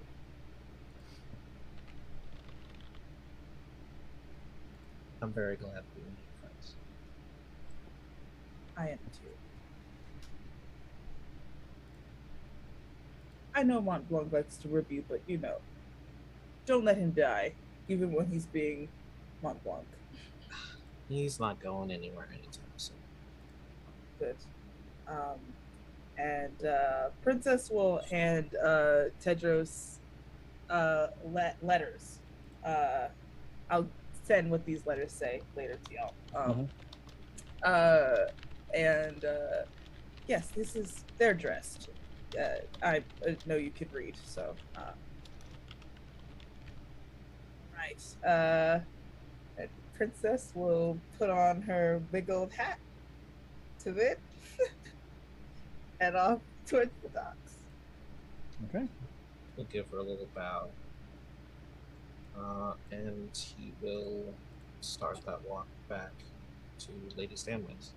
Okay. And as you head back, and as Princess heads out for her own adventure, that's where we'll end the session for today. Level up. Not quite yet. But thank you, audience, and thank you, Bennett, for joining us this far. We will be sad to see you go, but we have been very happy to have you with us so far. And we hope that we can continue Princess's adventure there. There's still some mysteries to be had. Yeah, I'll be back. All You right. better. Like the Spanish Inquisition. But then we can't God. expect it. You can't tell us. Yeah, no. Maybe it'll be a surprise. Princess will just show up.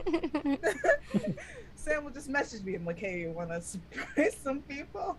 No one expects the Princess Inquisition. No one expects the princess. No one expects the Avalian Inquisition. Oh. You're gonna miss all the crabs. I know. I'll still watch the VOD at work and things like that. I'll still Nice. catch whatever. But Princess will miss all the creepy crab people. Yeah, and Princess would be glad for it. You ain't missing shit. The nope I felt in my spirit was deep and profound. That just means I did a good job. Yeah, I was like, no to everything here. Yes to everything here. All right. Well, thank you for joining us, folks. We will not be back again next Sunday because we've got Justin and I both have things, but we'll be back the Sunday after that, and we will see you then. So until then, farewell for now. Which is August 7th. Yes, August 7th.